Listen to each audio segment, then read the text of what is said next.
You could I'm just live now. like you did. That's what I was saying. Hey guys, how you doing? I'm thinking we're live. Yeah, you are. I just don't. I see nothing in chat. Maybe that's because no one has typed anything. Anyway, hi guys. I'm Ryan.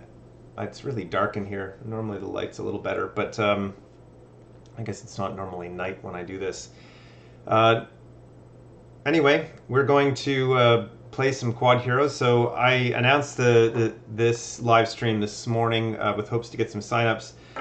We did have one person sign up, but so far Chris, I think is his name, is a no-show. So what we're going to do is start with just a bit of a Ask Me Anything, and then Danny and I are going to basically improvise a scenario using an existing map. So that should be fun, and we'll also kind of do this as an AMA and like Ask Me Anything while we're streaming. So if you have any questions, we'll be keeping an eye on the chat and can answer them about the game, about the Kickstarter, about literally anything related to Quodd Heroes, and we'll go from there. So I will switch over to Tabletop Simulator, and we'll let Danny talk as well. How's it going, everyone? I'm not sure. Yeah, I don't have this set up. So I'm gonna, while we're talking here, I'm gonna set up my picture-in-picture here so that we can see my player board.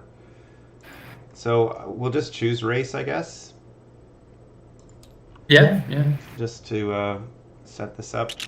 And I guess we can make it more than 2 players just in case we get some people showing up. If we do that, we'll need to change seats and pick heroes. Oh, you're right. You're right. We will. So maybe we just don't do that yet. I won't worry about setting up my player board until we start. But it's interesting to try to live stream. So how satisfied with the current campaign funding compared to the first attempt? So I can switch back over to full screen webcam. I'm reasonably satisfied with where we're at now. I would like to be further along by now, to be perfectly honest. I thought we would be. We had around 1,100 backers at the end of the last attempt when I canceled, and 94% of the people who responded to the survey I sent out said they were on board and would back kind of the next campaign.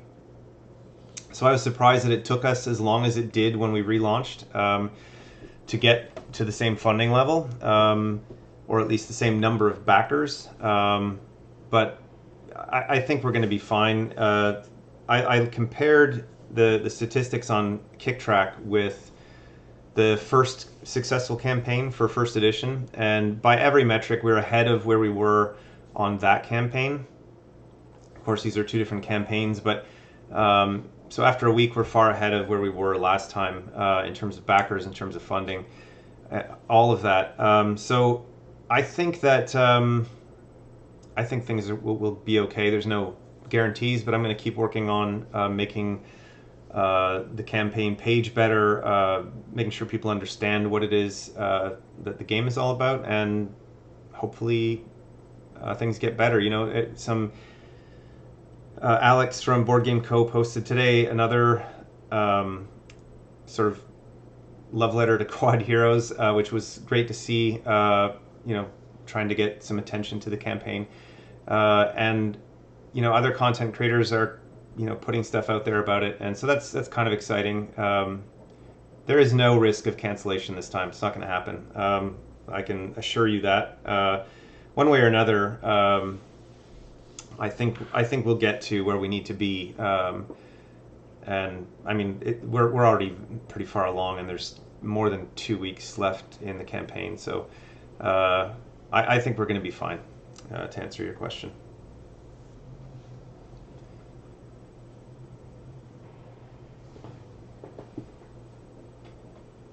Okay, I'm going to switch back over here to TTS. So Danny and I have been looking at talking about this just before we went live, in terms of what we can do as a scenario. I mean, we play this scenario quite often on the streams. I had hoped to play Sheep Soccer, which is a team scenario, but we need more players. We could try it as 2-player, but it won't be as fun as it would be with more. We had hoped to actually have a 3-on-3, like a full 6-player game of that. But I mean, yeah. So that didn't materialize. So what we're going to do, I think, is this is just sort of the standard race. I don't know if any of you have watched this scenario yet. We just don't have that much content on TTS just yet. There are some other scenarios, but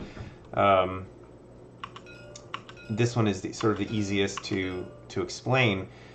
But what we're going to try to do to make it a little bit more interesting is add or change a few things in terms of how it works. So we've tried this scenario as a rally, which instead of just racing from the start point to here, where we basically set up a few different points and you have to race through them. We did that as a rally once with 4 players. I think it was during the last campaign. It might just been a social game, not on a stream. And where we had to sort of backtrack. We go across this wall and then come back to the other side. The game ended up being much longer than we expected, because kind of a logjam as you come backwards against the flow. So what I thought we'd do this time, and it's something that I briefly mentioned on the last stream, when somebody suggested, I think it was Davin, one of the people who were watching, talked about once, if Danny gets to the end, because Danny tends to win, if he gets to the end, we roll a die and see where the actual end point is, basically, and then we race to that, so it gives everyone else a chance. So I think what we might do is try that. I have one of the very first versions of Quodd Heroes that I prototyped way back in probably 2015 or 2014 had a board that did that, basically. And at that time, the game was just a race. So there was just different boards with different race configurations. And the game is sort of far more than that now. But one of the things I did on that scenario was have 4 possible end goals, and that changes and throughout the game, kind of at random, but it's triggered by certain things. So what we'll probably do here is, I just thought of this, Danny. Do we have the rally tokens handy? If you will, we don't in this version, but Okay. if you will give me permissions, How do I do I can click on my name and up in the top right. Yep. Yep. Give host. You don't have to give host. You should just be able to. Okay. I just gave you host. Well, you're the master here. I am not particularly good at this, as you know. I'm a tabletop simulator. I don't know that. Oh, that kicked me. Oh wait, there we go. All right, and now I am in, and you'll have to join my Join game. new server host. Yes. All right, we are There we go. back. So I can create those tokens. What is going on there? Oh, you made those. No? No, I haven't made anything. What are you looking at? I'm looking at, I see some white squares that say Mizu, Rock, Forest, Pinky, just on the board.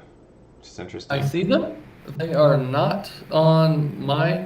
They're actually version. everywhere on the board here. I see Ard, Ember, all of the heroes basically. as just a white square. You may want to Take a look at the screen. Back out. All right, so I'm gonna and rejoin me. I'm gonna go back to full screen webcam, and I'll join Danny again momentarily. So, what is While you're doing the? that, You have to let me know the server name. Would it be the same? I assume right. you gave me host of yours. I assume it's the same. Okay, so I'll just quit out and join. Yep. While you're doing that, FSP, the scenario. So Ryan talked about us doing a rally on this map. Not still doing it, Assuming things Danny. stay that way. That's 2 scenarios on this exact same map. It's still doing the same thing for me. Maybe you can just start a new server and I'll join you. Yeah, that's what I'll do. Sorry about this, guys. Let me see if there are any additional questions. Maps won't be Okay. double-sided because this will be a flipbook. The maps will be double-sided.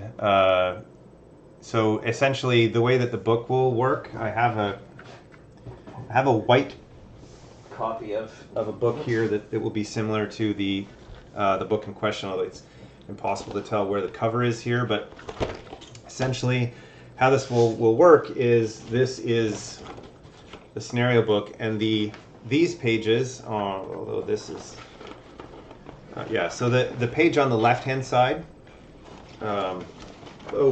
This is not working out well. So the page on the left hand side here, although that's a fold out page as well, it's not supposed to be. This was like sort of a prototype sent to me by the manufacturer a while back. But essentially, you'll have this side of the page is the instructions, and then fold out map. There we go. That's what we're talking about, although I have it upside down. And then this is a fold out map. The other side, you just flip the book over basically, and there's the cover page. It'll just kind of be upside down. Flip it over, and you've got another map on the other side.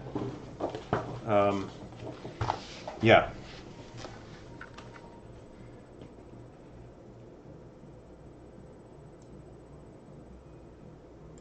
The rule book, as mentioned by there's a sort of changes to the Kickstarter to the game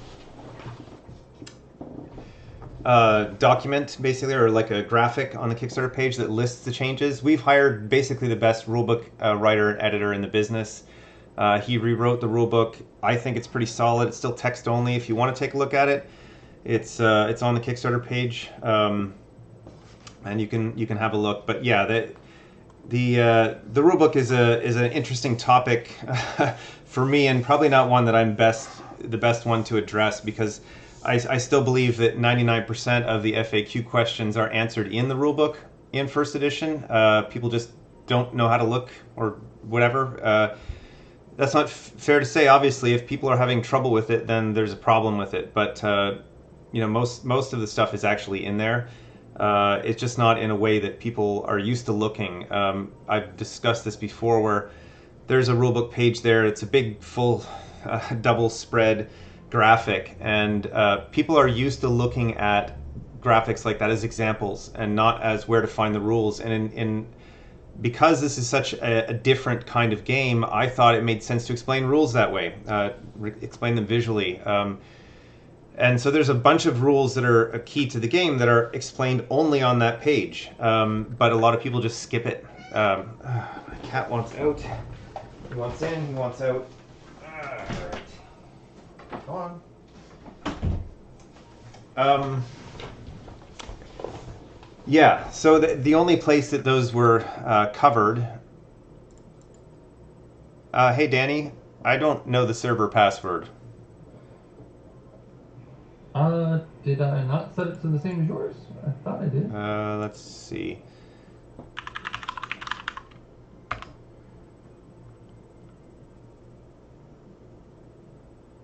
All right, that's odd. For some reason, somebody else is in the channel with us. I don't know if that's who we're waiting for. Sassy Marty, are you Chris?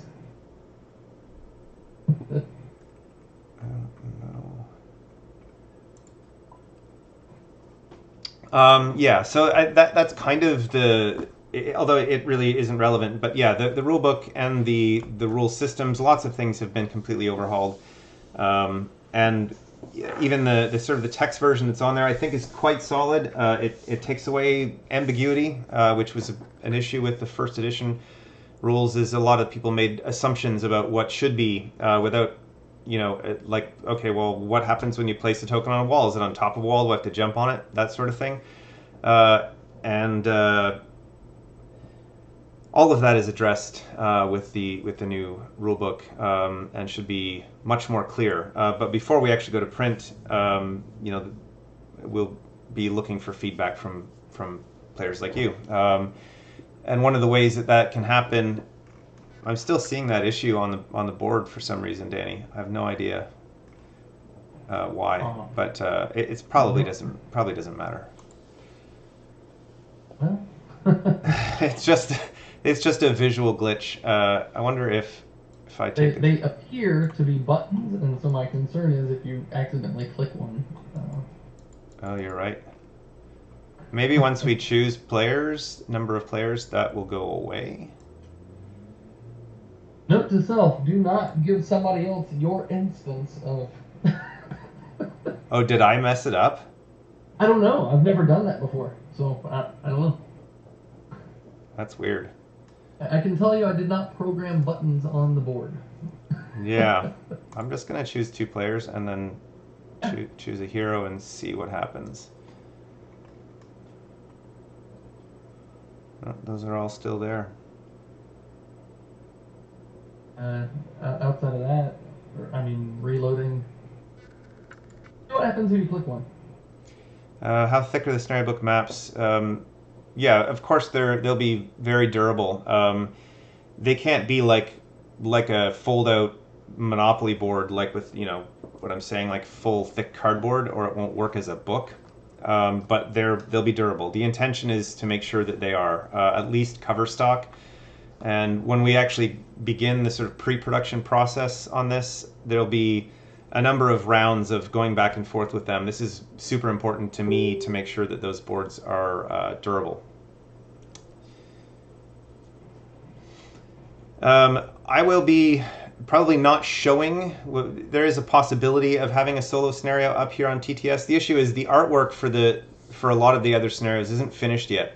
And that includes the solo scenario. So I don't have boards in the sort of final visual state at this point, and I prefer not to do that. But in terms of how solo works in general, it's mostly similar to how first edition worked. I guess, talk a little bit about that since I haven't talked about how the solo stuff will work this time around. First of all, I'll be clear because I think the graphic on the Kickstarter page is kind of wrong about how the solo stuff works. It is truly solo, the campaign this time around. There is no option for playing the campaign as co-op, just because of what it is about. Let's see, I don't know why. Hang on a second, I've got the logo here is... I'm moving things around on the screen here while I'm not intending to.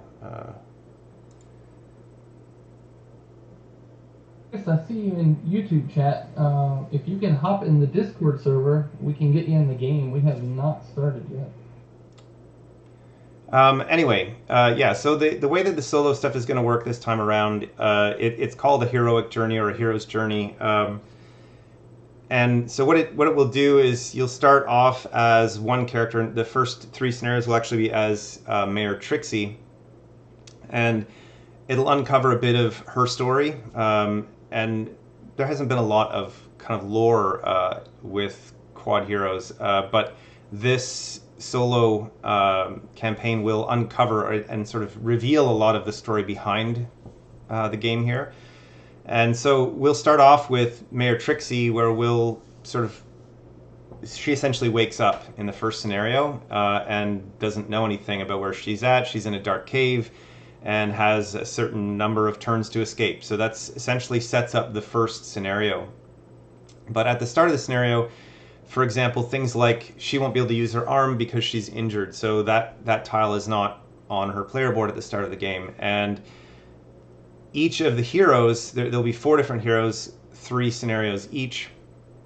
We'll start with their own 10-card exploration deck, so it doesn't use the common exploration deck for the main game. And as you move through the scenarios and the choices that you make, there will be actual choices that affect you as you go into go on with the scenarios. So you'll be choosing which item and which pet you start with, and those are the ones you'll have throughout Mayor Trixie's campaign. And you'll be acquiring additional cards in her 3 scenarios, which you'll choose. So there'll be sealed envelopes in the game, and you'll reach decision points where you basically choose one thing or another without knowing what's actually in the envelope, but having a sense of it.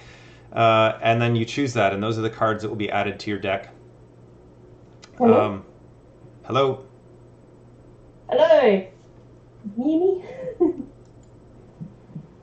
Hey. Hey, Ryan. We got Tanya or Tanya. Okay. Tanya, yeah. Tanya. Yep, we got Tanya, and Chris is on his way home. He's trying to make it home to hop on. So we'll see. Okay. So I will switch over.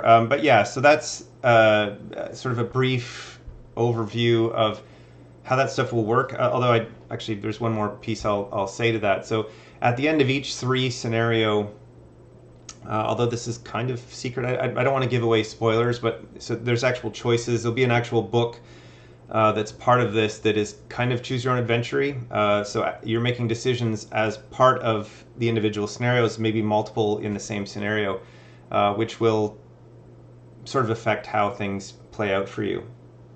So it's totally replayable in the same sense that every scenario in Quodd Heroes is replayable. But as you play through the campaign itself, you can make different decisions each time you play through. I think I chose a 2-player scenario. We might have to restart again. Yes, Danny. that's right. Yep. Fine.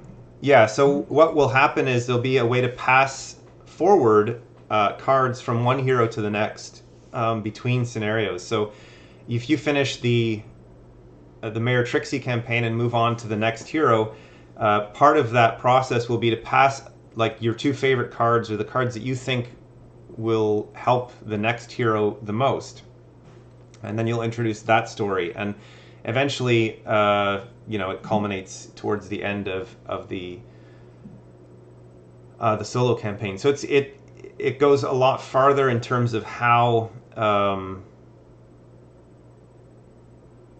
much story and how much sort of choice and stuff is involved, but a lot of the same kinds of puzzles and stuff you experienced in the first edition solo campaign if you played it.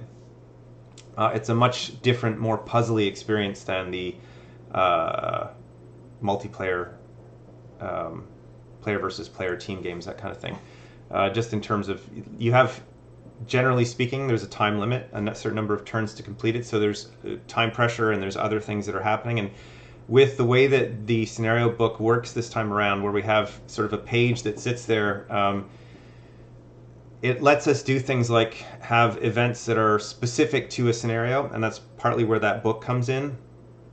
So we can have very thematic events for each scenario that relate to the story that's being told, and have those be sort of timed at a certain point, but also be random within that, right? So every time you play through it, if you fail the scenario, you can redo it, and you'll have different things happening. So I expect that people will, really like what they encounter, especially if you played first edition solo stuff, which I personally really enjoyed, but it was quite challenging, but didn't have as much story theme. Anyway, so I will switch over back to TTS, and hey, it's all fixed now. Sorry guys, you guys are all welcome to talk. Thanks for joining us. Tanya, I missed the pronunciation there. Either or. Tanya, usually. Tanya, okay. And I guess you're in Australia? Correct. Welcome. So we're waiting on Chris, and I guess then we have 4 players. Oh. Do we want to try? Well, maybe we ask for a vote in the YouTube chat. I don't know how many are there, but what kind of scenario do you guys want to see here? We were talking about playing sheep soccer.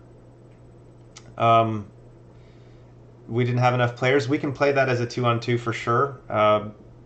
There's also the idea of potentially doing like a capture the crystal, or we can just do a race like we're planning. I think maybe we try that, Danny, because we were talking about it anyway. Setting it up so that I guess I can explain what my idea was that I started to discuss. So if we have rally tokens in here somewhere, I'm going to bring them back around. Hang on. They're in that bag right there. Okay, so I have to search this bag. Yep. All right. It's just essentially tokens from first edition. Okay. And there's the bags. Oh, I lost it.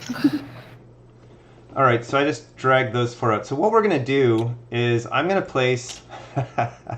This could be interesting.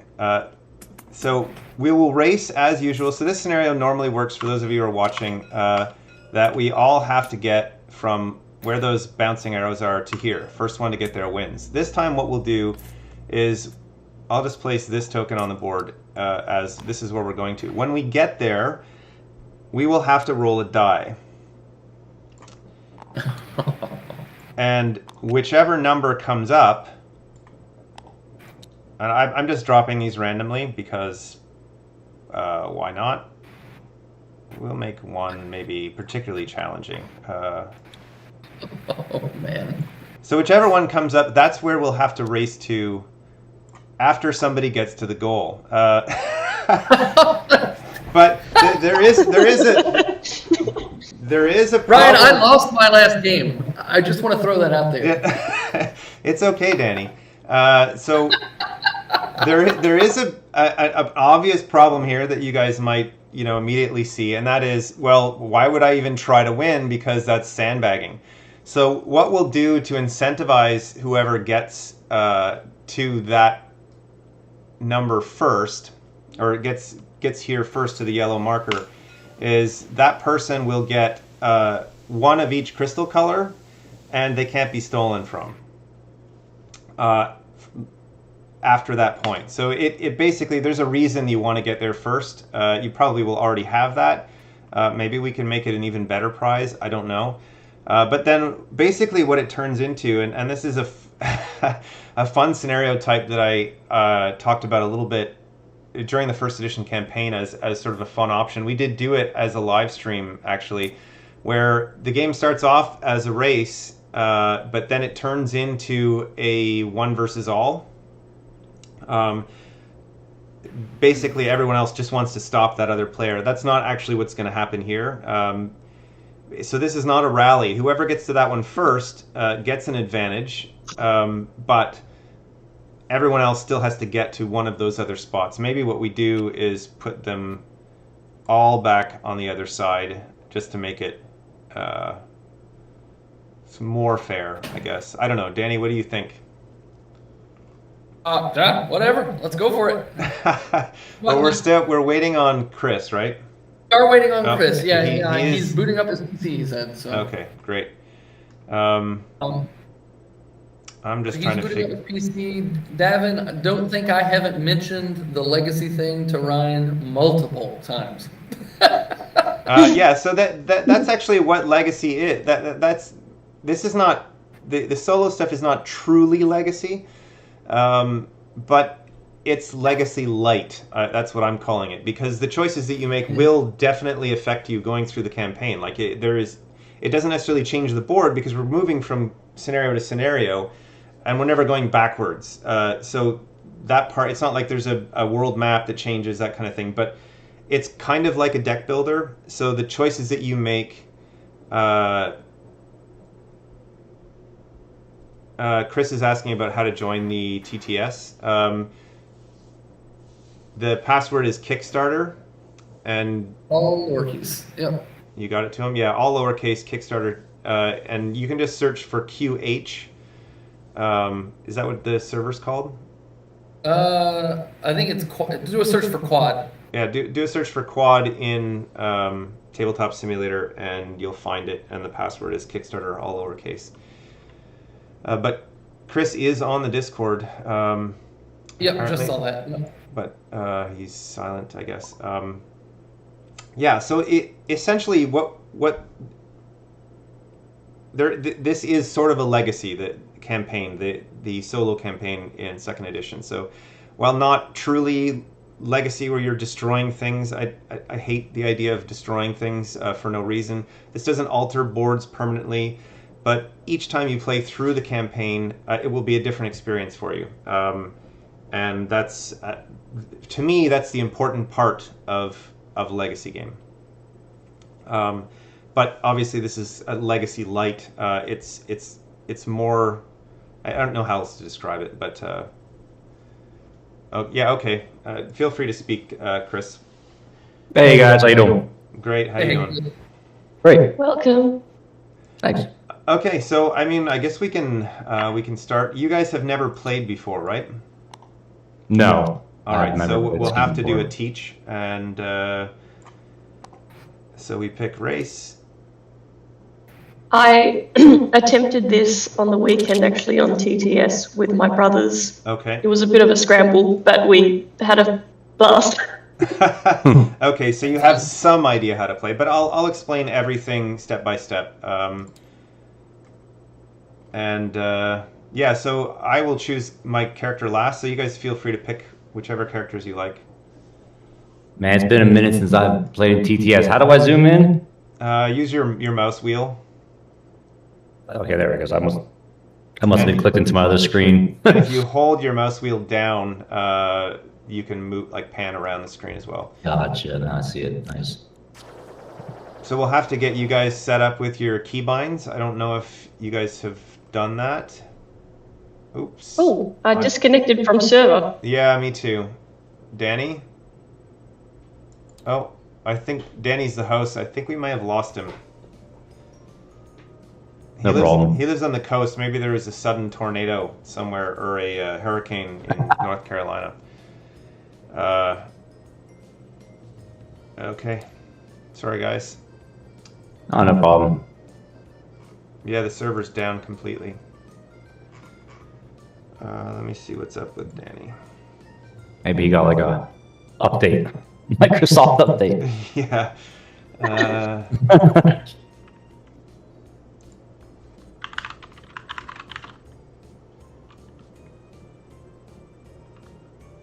I think his computer might have crashed. I don't know if you guys have ever seen Space Force. I think it's with Steve Carell on Netflix, Yep. where they launched that shuttle to Mars or whatever, and Microsoft starts updating so they can't see what's going on. Yeah, I did think see I that. had an internet blip. I got booted from Discord, got booted from Tabletop Simulator, the whole nine. Oh no. I think we have a hacker in our midst. Ha We All right. revealed the name of the server, and You got DDoSed. yep, someone's messing with us. If you're messing with us, don't be a baby. All right, it's back up. All right, let me refresh the server lists. For those watching, my apologies for the technical difficulties. Yay, internet.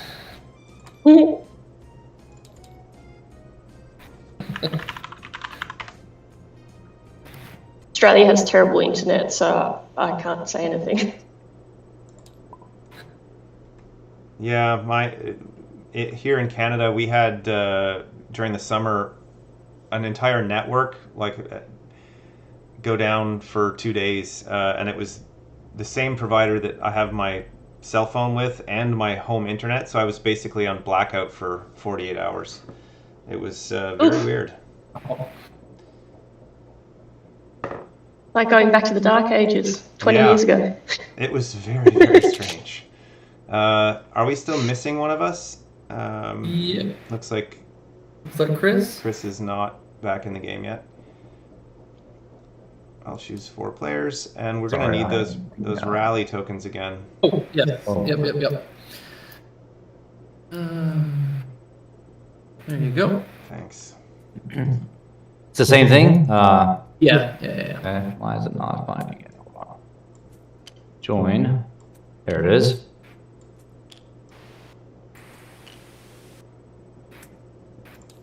My wife is upstairs watching Press Your Luck, and she is really into it. You might hear her screaming in the background. Big money, no whammies. Yeah.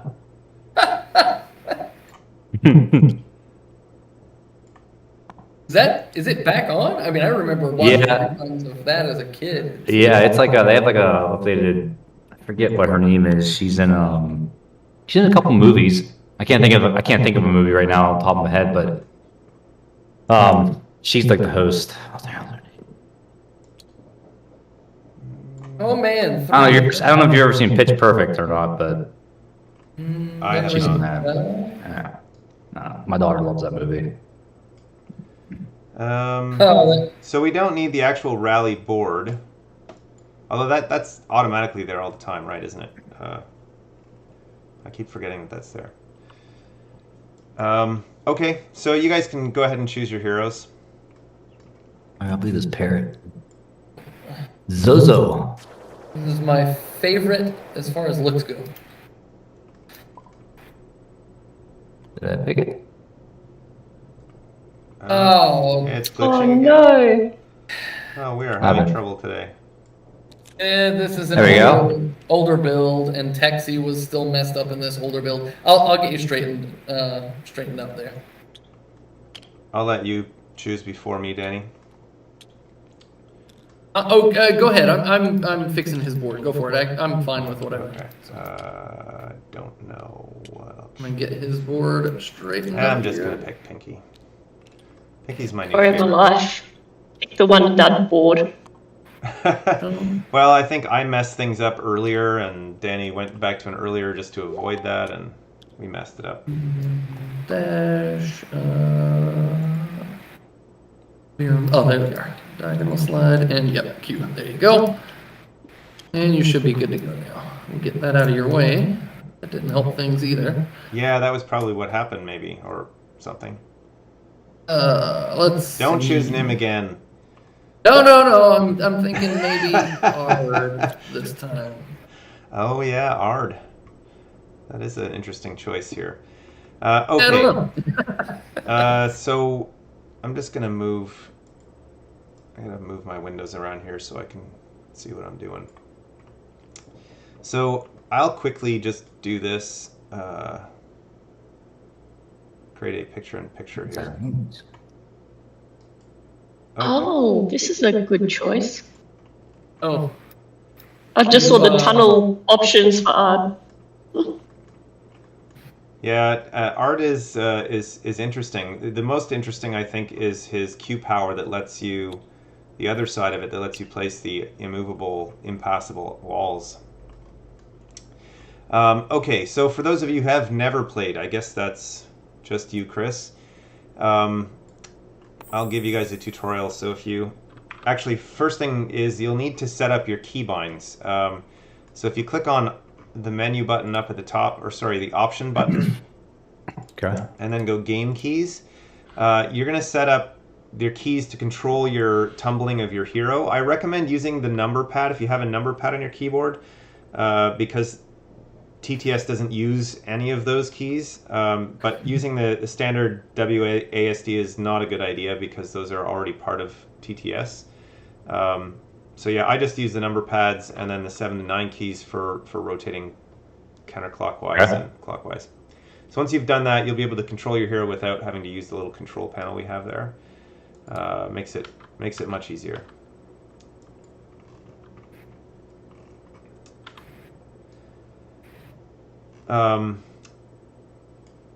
Yeah. Can we see my guy? What do you set for counterclock and clock? Just the 7. I use the 7 and 9 keys because I'm Yeah, using same. 4, 5, 6, 8 as my movement keys, and then 7 and 9 for rotating. Oh yeah, well, 5 makes better for more sense there. Yeah. I put 2 for some reason. Ryan, I removed the floors and stuff. You should be able to do PnP now. Okay, I'll just quickly set that up. Picture in picture. So basically, I'm just going to quickly set up PnP so that the people who are watching can see my player board and know what I'm doing. And My 5's not working on this for some reason. how do I now lock this camera? Oh, yeah, there it is. I'll just use 2. Okay, so I have my PnP set up, and I'll try to get it so that it's actually on the Oh. screen here. Chris, is it not working for you? Like when I push south and I hit 5 on my numpad, it doesn't do anything. So not sure why. So they're But- You have to hover over There we to go. There we go. If you're I hovering think over now the I got game it. board, I got it now. I had to actually hit the numpad lock button. and you have to have your cursor on something. Anything in the game. If you just have it on the table or out in space, then the hotkeys will not work. Okay. But if you're hovered over any component in the game, it'll rotate for you. Okay. okay. So I'm set up with my picture-in-picture, and we can do a teach. So what I'm going to ask you guys to do is place your heroes on the start line somewhere, which are these 4 spaces. So you can just pick it up with your mouse and drop it on there. And you want to make it so that your character is facing inwards on the board with your Q on top of your head facing up. So you guys all get to place so I'll be playing first in the game. So I get to place my character on the start line last. So I'm sorry. We're placing it where? At this deck here? Yep. See those? Okay. These are respawn points. Gotcha. So those are the starting spots. With the gear up, you said? Yeah, it's a Q on the top of his head. But yeah, you can now just rotate using your keys. Oh, the Q, yeah. Yep. 7. Oh, Okay, no. and you can go Hang on. ahead, Danny. What the hell am I doing? There we go. Now you just rotate using clockwise or counterclockwise. So the Q is up and then eyes are forward. Wow, Danny's stealing the secret spot. Well, maybe. Interesting. We'll see. We'll see. All right, now I rotated 7. There we go. There you go. Perfect. Okay, so we're all lined up. I can now explain kind of how the game works. So you may have noticed that you have a player board and you have 5 different movement skills related to your player board. I'll go down and get close to mine. So there are 5 movements, and then you have on top of your character, you have a question mark thing there that's associated with the Q on top of your hero. So what this means is that when you tumble your character on your turn, and you always begin your movement phase by turning your character over into an adjacent space. So with TTS, it's a good idea to either tumble your hero before you pick it up or after. So if I want to tumble forward, I could just move it forward and then tumble. It's just a sort of a software glitch just to avoid having problems. We tumble that way. So when you move, you always begin by tumbling 1 space and always 1, and then you activate the skill that matches the side of your character that's face up. So in this case, my back is up and I have my tumble skill here. And I can, there. So tumble means I get to tumble again, which is, yeah. And then the other skills are jump, slide, dash, and diagonal slide. And the amount of movement you get with each of these skills is the number in the top left-hand corner. The number in the bottom right-hand corner is how many cards you'll draw during the final phase of your turn.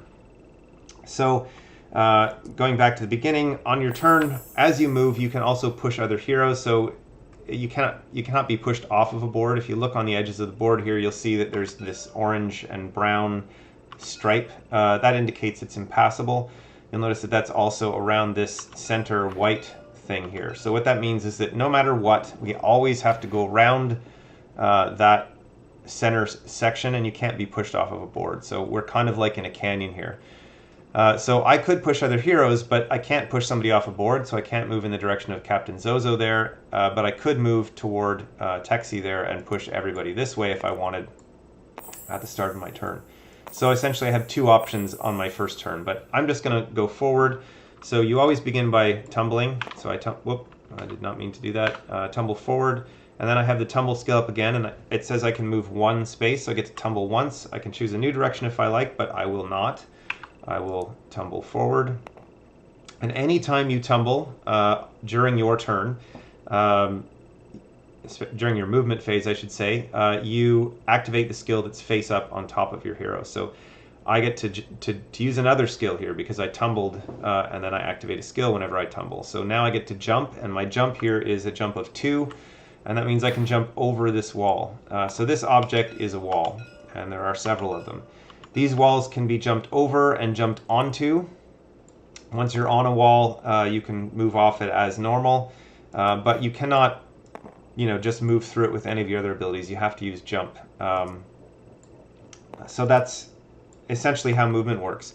A few things to note about that, though. So when I start my next turn, I'm going to encounter some board elements. So this is a whirlpool. That means I have to spin my character. When I land on this, I choose the direction, 90 degrees, and this right here is a water current. When I step on this, I have to move one space in the direction the arrow points.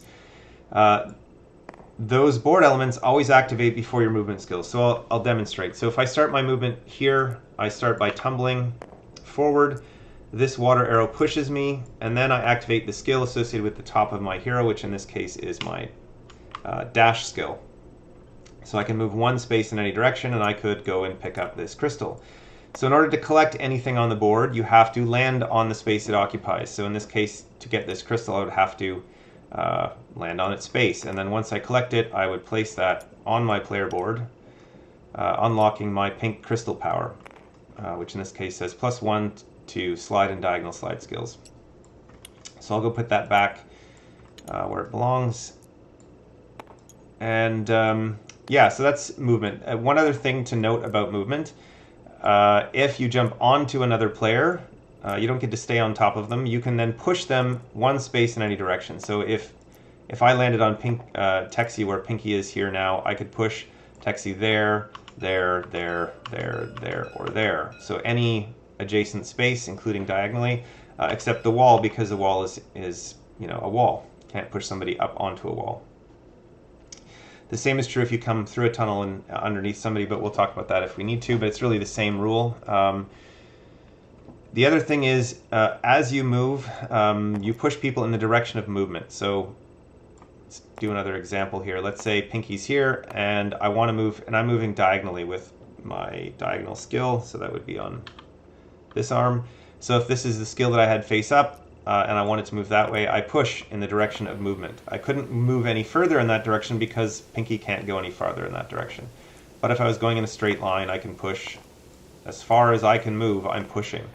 This brings up another thing. If you push someone else onto a board element, like that has an option, for example, like this whirlpool or a spring, and we'll talk about springs and teleporters now, but the person who's pushing chooses the direction the player rotates, in this case. So pusher determines things. So we'll talk about tokens really quickly, and then we'll talk about cards, and then we can start. So the most common token types that we need to concern ourselves with in the moment are these three. The simplest is a spring. I don't know if it's the simplest, but when you step on a spring, non-optionally, you have to jump 2 spaces orthogonally, and it's always orthogonal. And in this case, I would jump, if I chose that direction, I couldn't jump 2, so I would just jump as far as I could. And then you carry on with any movement points that you have left, if you choose. So your range is, you don't have to move your full maximum, but you always have to activate the skill that you tumble onto in some way. If that could be in the direction that you cannot move, but at least you've activated. So tunnels are point to point. When you land on a tunnel, these are completely optional. You can't push somebody through a tunnel. When you land on a tunnel, you can come out any other tunnel on the board. Oops. The caveat being that once you use a tunnel, your movement ends. Use a tunnel during your movement phase, you don't get to activate or continue to activate the skills that are on your that's face up. Teleporters are similar to tunnels in the sense that teleporters are not optional. You have to use a teleporter you step on. When you land on a teleporter, you roll a d6, which is press the roll button over here on this thing here, die roller, and then you move up to the number of spaces shown. You have to move at least one space. So from here, I would roll. If I roll a 3, I can move 3 spaces, counted orthogonally. Range and any counting is always done orthogonally. So a diagonal space is technically 2 spaces away. And that ends your movement. So if you tumble onto a teleporter, you move, you don't get to activate your skills. If you land on another board element, that must be resolved, but otherwise, your movement skills end. So token placement, you can place tokens anywhere on the board except on respawn points, like where we start. You cannot place them under other heroes. You cannot cover any scenario tokens that start on the board. So that in this case includes the question mark tokens where there are crystals. The crystal spaces are fine once the crystal's gone, but you can't place something under a crystal. Anything that starts on the board essentially. But you can place them on walls. So essentially you can remove a wall by placing a token on it. But you cannot place them in pits. But you can place them in water. Anywhere else. Obviously you cannot place them on impassable terrain, but you cannot place them in pits. With the exception to that is a wall. A wall can be placed into a pit, and then if you were to later on break that wall, you can flip it over and now that becomes passable terrain. We haven't discussed pits. If you fall into a pit or are pushed into a pit, you respawn at the nearest respawn point with your queue up, and facing in any direction you like. And that's essentially all we need to know for movement. Let's put these away and talk about cards. So cards in the game, so at the end of your turn, you'll look at there's a little reference thing below your player board that talks about turn structure. So on your first turn, you're essentially just going to be moving and then playing an event card, because you won't start with any cards in your hand under most circumstances. But once you have cards, the turn structure is the power-up phase is first, so you play cards before you move, and most of the time you're going to play most of your cards in that phase. And then you move, and then you play cards after. So once you've started your movement phase, you can no longer play cards, which is really why we call this the power-up phase, the first phase, because you're going to do anything that you need to affect the board for your movement phase before you move. And then you can play additional cards after. So the types of cards in the game, there are 3 primary kinds of cards in the exploration deck. These are 2 types, and if we can find a tool card, it doesn't matter. We don't need to show that. Essentially, all of the cards in this deck here, this is the exploration deck where you'll draw cards from, are single use. You play them once and they're gone.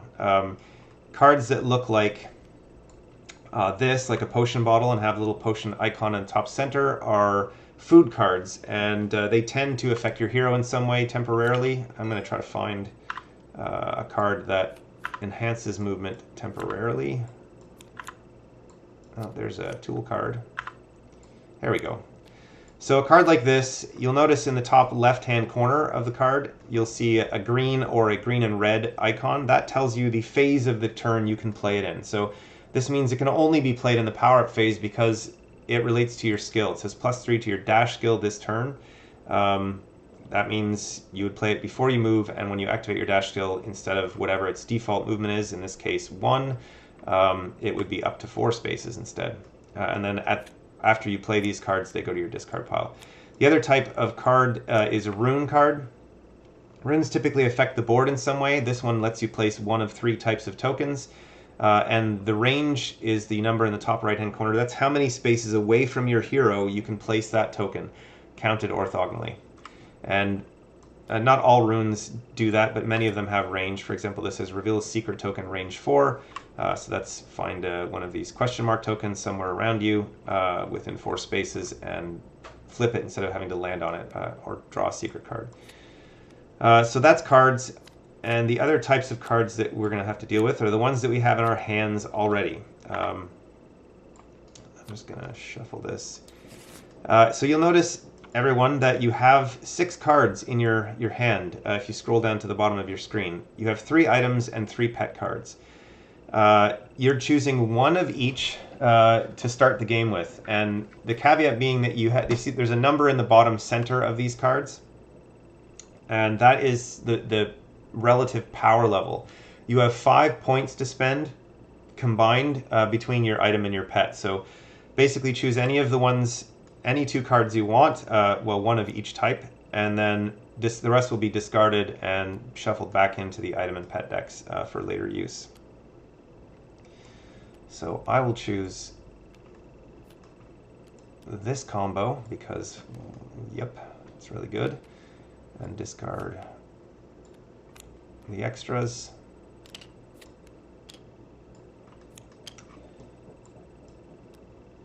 Oops.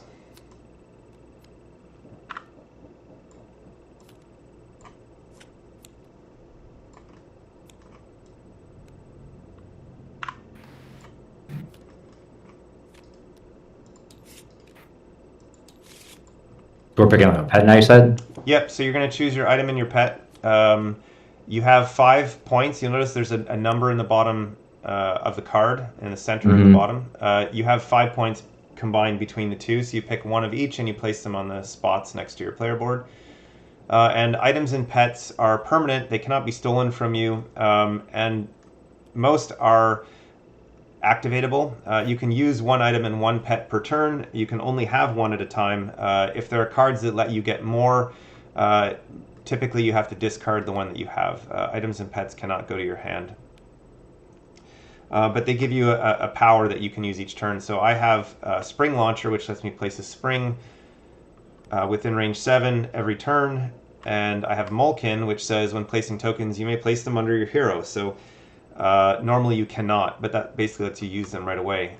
Quite a good combo. In fact, the point values on Mulkin will be changing in the final version of the game so that he's a 4. I couldn't actually have the 2 of these together at the start of the game. I could acquire them later, but although it's really not that broken what I've got here, but it'll be fun. I intentionally did not choose Kangatu because of our conversation last time he was played. Yeah. I mean, I just have to change the text on that. Plus, I mean, Ard plays around with tunnels a bit, so we'll see how Rock Imp works with him. Yep. Okay, so there was one other thing that I did not discuss, and that is the Q power. I think there were a few things, but we'll talk about the Q really quickly. So when you tumble so that your hero is Q up, so upright basically, you activate your Q power, and there's no movement associated with that. But what you do is you have 2 things. You have a Q skill, which is the one with the question mark on it. That lets you draw a secret card. That's the same thing that happens when you land on a secret token. You draw a card from this deck, and essentially reveal it and read it, and sometimes those will go to your hand. So that's part 1. Part 2 is your Q power. Everyone has a unique Q power. These are double-sided. When you activate your Q the first time, you're going to choose which side of this you want, and then do what it says. Each hero has very unique Q powers, and each time you activate your Q, you can choose a different side of this. And you can do these 2 powers, the skill and the power, in any order you like. And neither is necessarily required. You don't have to use them, but they're quite good. Also stealing, we didn't talk about that. I'm getting old here and forgetting the things that I need to talk about. So while you're carrying a crystal, or like a collectible, in this case there are only crystals in this scenario that are collectible. Sometimes there are sheep in the scenario or other collectibles. Collectibles you're carrying can be stolen from you.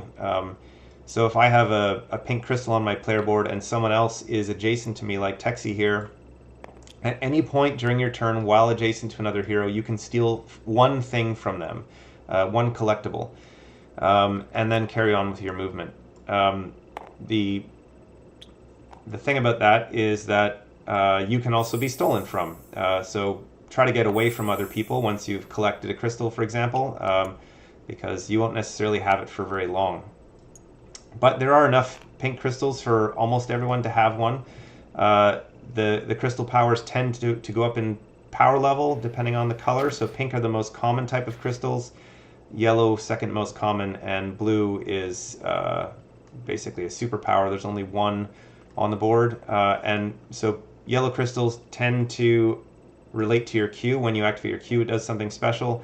Pink are passive abilities typically, and blue is a power that activates at the start of your turn. Anyway, so we can start now, and because I'm demonstrating, I will go first. I have no cards in my hand. I do have... I didn't get rid of these cards then, the one after I picked the two? Yep, you can just toss those, and we'll put them back in the deck. And how do I draw the Q to get this Q power here? So when you tumble, so that your hero is Q up, Uh-huh. so that's how all of the skills work, right? So you tumble, and whatever's on top of your hero is what you activate. So on your turn, if you tumble and your Q ends up on top, then you would activate your Q power. So It's up here. Sheesh. yeah, so you take that Okay. and choose a side of it, and then also Gotcha. you get to draw a secret. So Okay. yeah. So I'll begin my turn. I can use my items and pets, so that's power up phase. You can use your items and pets. I won't use mine yet, will I?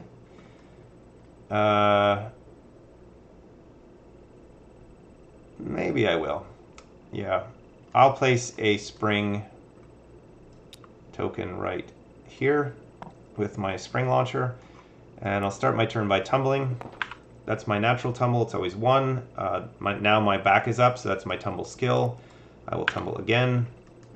Anytime you tumble, you activate the skill on top, so now I get to jump over 2 spaces. Now I land on a spring. I get to jump 2 spaces and collect this pink crystal. So that goes on my player board, and now Pinky says +1 to slide and diagonal slides while I'm carrying this crystal. I have a feeling I won't have this crystal very long, but I do have it now. So now I'm in the after movement phase. I can play additional cards. I have none. And then we go to the event phase. So after you're done your main part of your turn, you're going to draw an event card from this deck with the crystal on it. Flip it over, read it out loud. This says all players upgrade their heroes. Bombs move extra 2 spaces. So any of these event cards that has this trigger window on the bottom that has icons in it, most of them do not, like this one, for example. That means we basically upgrade and move anything that moves on the board. There are no moving items on the board right now, so we can ignore that. I haven't even discussed the objective of the scenario here, but flip that back over and shuffle. So when you say what upgrading is we each have our 6 skill tiles here. When we upgrade, you're going to flip one of them over.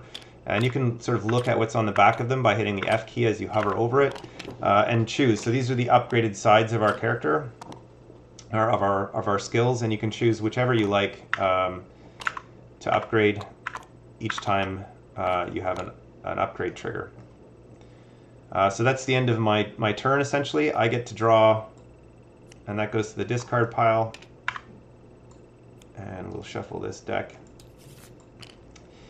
And I draw cards equal to the number in the bottom right-hand corner of my skill that's face up. In this case, it's my jump skill. I get 1 card from the exploration deck into my hand. Not the whole deck, just 1 card. Did only you get the upgrade, or since you drew it, or is everyone? We all do. So events affect all players. So now it's your turn. So we're going left to right, and after you've chosen an upgrade. Yeah, I'm not sure why every time I hit Q or F, it's flipping this both of them. Oh, that didn't do it. Okay. There you go. Okay. Let's go with this one. So It's a good you're choice. to walk me through this, buddy. Okay, so Yeah. one thing that you can do at first, it says when you start your turn, the pet or the item that you chose lets you draw a card. So you get to draw a card from the top of the exploration deck. So you can just hover your cursor over it and hit the 1 key. That draws 1 card to your hand. Over this explore deck here? Yep. Okay. So now you have a card in your hand, which you can play. So when you start your turn, you're in the power-up phase. So you can use your items and pets. So I would recommend you use your pet card here. Okay. So what that pet card does is you roll a die and it does something. So you can go over to the little die thing here and roll that. So you can just click on the number 1 there on that little icon and it'll roll the die for you. So you got a 3 and that does what? It says +2 to any movement skill. Okay. So you basically choosing one of your movement skills to give +2. In this case, might suggest your jump skill. Since you already upgraded your jump and it's 4, which is quite significant, you can add 2 to that and make it 6. So when you start your turn, you're going to be tumbling forward, although you have to turn your hero so that he is rotated clockwise. There you go. So that's your starting position. So you're ready to begin your turn now. So you're going to start by tumbling. I recommend tumbling forward. Okay. No, you don't jump yet. So you always begin by tumbling. Move 1 space forward, and then tumble your character in the movement in direction you just moved. Oh yeah, I gotta flip him up. Gets this. Oh no.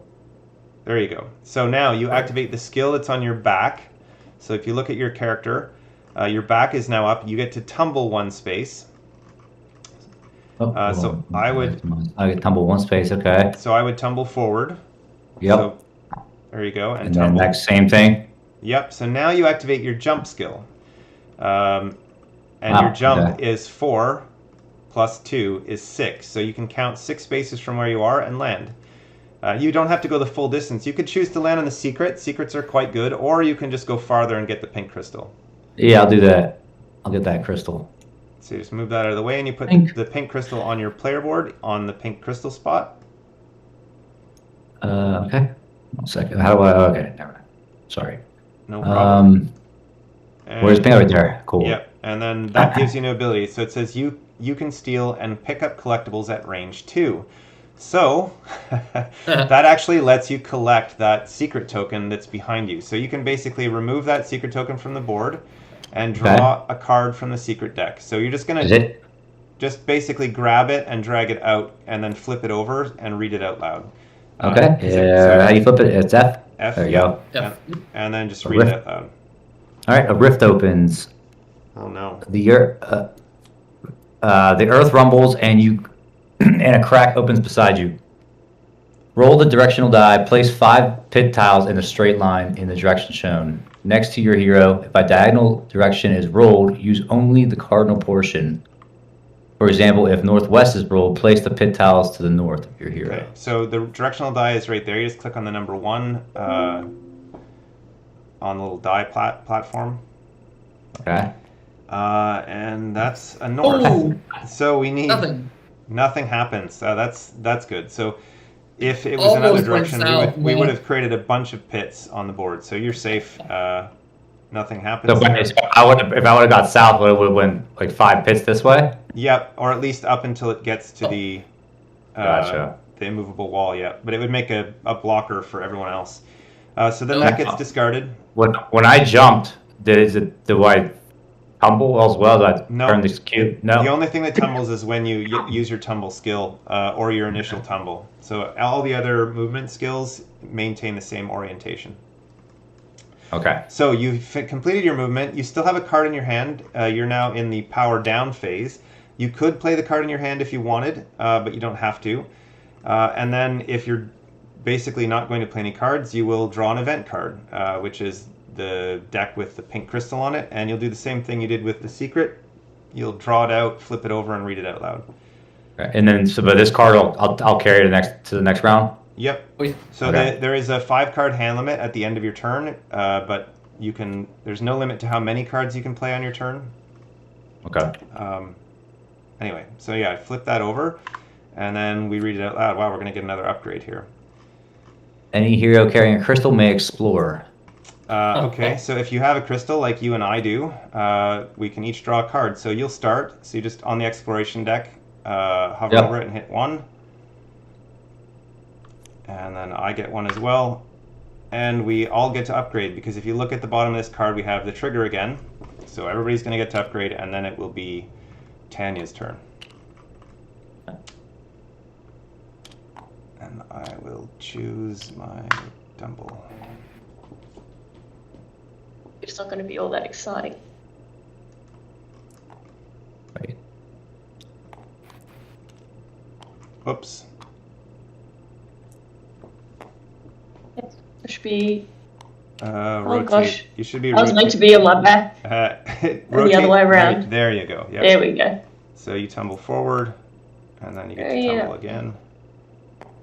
So you have to tumble one time. There you go. And now, whoops. There you go. And now you get to jump. Then I get to jump 5. Oh, you upgraded, yeah. 2, 3, 4, 5. Oh, sorry, it's the lag. Okay, so that completes your movement. You can use your items and pets. Jasper lets you ignore walls. And I can jump diagonally, You could, but I don't think that was the best. Yeah, probably not the best choice. I'm sorry, real quick. What are we like? What's the objective we're doing? Oh, yeah. Is See, we there didn't actually this explain that. sheep So thing? we are racing as fast as we can to this point here. When we get there, normally that's all of this race is. This is the simplest scenario in the game. We're just racing to here, but we've decided to change it up. Although we may not do that actually now that we have 4 players and the explanation has turned out long, but we'll try it. But what we've improvised this scenario so that when you get here, the first person who gets there will get a reward, which will be determined at the time. Basically, let's just say they get to draw 5 cards. That's fair. Something awesome, so that we all don't just hang back and wait. And then once that happens, we roll a d6, and the new actual finish line is going to be one of the 4 numbers that are on the board. Okay. If we roll a 5 or a 6, we just re-roll until we get a 1, 2, or 3, or 4, and that's how the game will end. So it's essentially just a race. Most of the scenarios are not that simple, but I made it more complex actually. But anyway. Gotcha. But yeah, I'm sorry. I mean, I must have missed the part where you were explaining. I'm sorry. So it's just going around this way right here. Yep, you got to go all just the way around. you can't go over this thing. I'm assuming. No, Okay. can never go through, over, count around it. Okay. It's immovable. All right. Okay, so Texie, you're finishing your turn still. Yeah, no. Oh, that's right. I've got to draw one of these guys. Okay. Oops, not the whole deck.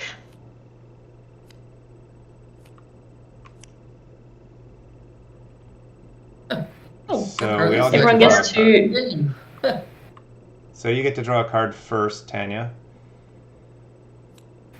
And then Danny, who gets to start on his turn with a card. And then Chris, you get to draw a card. And then you get to draw for your turn now, Tanya. Did you draw at the end of your turn, Chris? Yeah, I did. Yeah, I think so. Okay. But I drew an event, and then did I get the explore? I think don't so. think- I think I did. We'll say I did it. Okay. I think I did. All right. Yeah, I had the one card for my pet, for my ability here, and then I got this one. Yeah, so I did it. You did not, No, actually. no, The second one you got from another event. So you get to draw 2 cards. So at the end of your turn, after you've done an event, you draw equal to the number on your skill tile. Okay. So you So get I draw one. two additional cards. Oh, wow. There you go. Perfect. So now it's Danny's turn. And real quick, Chris, it's this number in the bottom right. That's what he was referring to. Okay. So because I ended my turn with this face up. got it. Yep. Whichever Okay. skill is facing up at the end of your turn, that's the one you use for card draw. Okay, gotcha. You got it. All right, I'm not going to play any cards. We're going to tumble that way. And we are going to tumble down to that secret and see what happens. Yeah. Sorry, you guys go ahead, Danny. I'm just going to answer a question in the chat. Jonathan asked, so you play one event after each player in first edition. This is only after all players had their turn, right? Yeah. So in first edition, there was a round structure, and first player passed at the end of each round, and we did an upkeep each round. The reason we've moved to the way that the events work now is that it randomizes the number of upgrades, so you're not always going to get the same number. We upgraded in the first 2 turns here, or after the first 2 players, but we may not hit another one for 3 or 4 more turns. Who knows? There are one third of the deck, a little less than a third of the deck, has triggers on it. So most events do not cause upgrades or move board elements. So go ahead, Danny. You are doing something? Yeah, so I tumbled up, I tumbled over, got the secret. It's sitting in front of me, high alert. You get a feeling someone is watching you. You're on high alert until the start of my next turn. I can't be stolen from, and I'm rooted. It's not super handy for me at this point, but we'll keep it there anyways. And then I was on my slide, and I had a slide of 2, so I slid north 2 spaces. And then I did something completely backwards, but I activated my food processor after movement and got a food and drew that to my hand, and these were the runes that I drew that I didn't get to take. That's a bummer. Yeah, but I'll have it maybe for next turn. Okay. Let's see. So that's power down and event deck. Active player and the next player each place a tunnel on the board. Range 7. Wow. So I do not want to put a tunnel anywhere good for Danny because he can pass through tunnels and keep moving with his pet, with Rock Imp. Tunneling does not cause his movement to end when he passes through a tunnel. Add 1 to your active movement skill. So I will take my tunnel token and place it here. Actually, why help him? There we go. Oh, please place it there. I have a great plan for that tunnel. Okay, so that's the end of Danny's turn. He'll draw, and it'll be my turn again. 3. Hang on just a second. 3. There we go. Ding. Okay, so I'm just looking at what I've got here. Rearrange my movement skills. Discard a current item card. Nope, I don't want to use that or that. I will play Thinkberry Juice. Thinkberry Juice says rearrange your movement skills, so I'm going to rearrange my skills so that my face is my tumble skill. And I think that's the only change I need to make. I'll probably regret that, but I'll do it anyway. So I'll begin by tumbling forward, and that activates my tumble, which now is tumble of 2. So I'll start by going here.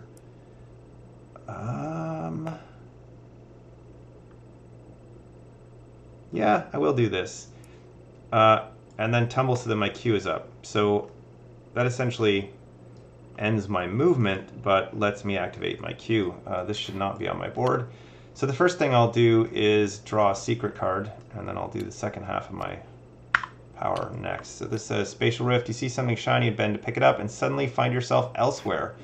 Roll a d6, teleport that many spaces. If you roll a Q, draw a card from the exploration and teleport 6. Wow. So I roll a die, and I got a 5. That's pretty good. 1, 2, 3, 4, 5. And then activate my Q power, which I have the option to place candy tokens, which act kind of like boosts in Mario, or on the other side are things that stop other people's movements, sticky traps. But I think in this case, I'm not going to be mean. I'm going to help myself. So I can place 2 of these candy tokens on the board, range 5 from my hero. I guess I'll place 1 there, and 1, 2, 3, 4, 5.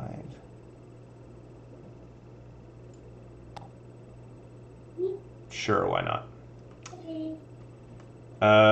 Okay, That resolves my queue, and I will now, in my power down phase, Molken lets me place a spring beneath my hero. I am going to regret this because I'm going to get pushed into a pit. So I'll place a spring token directly beneath myself and bounce over to this secret.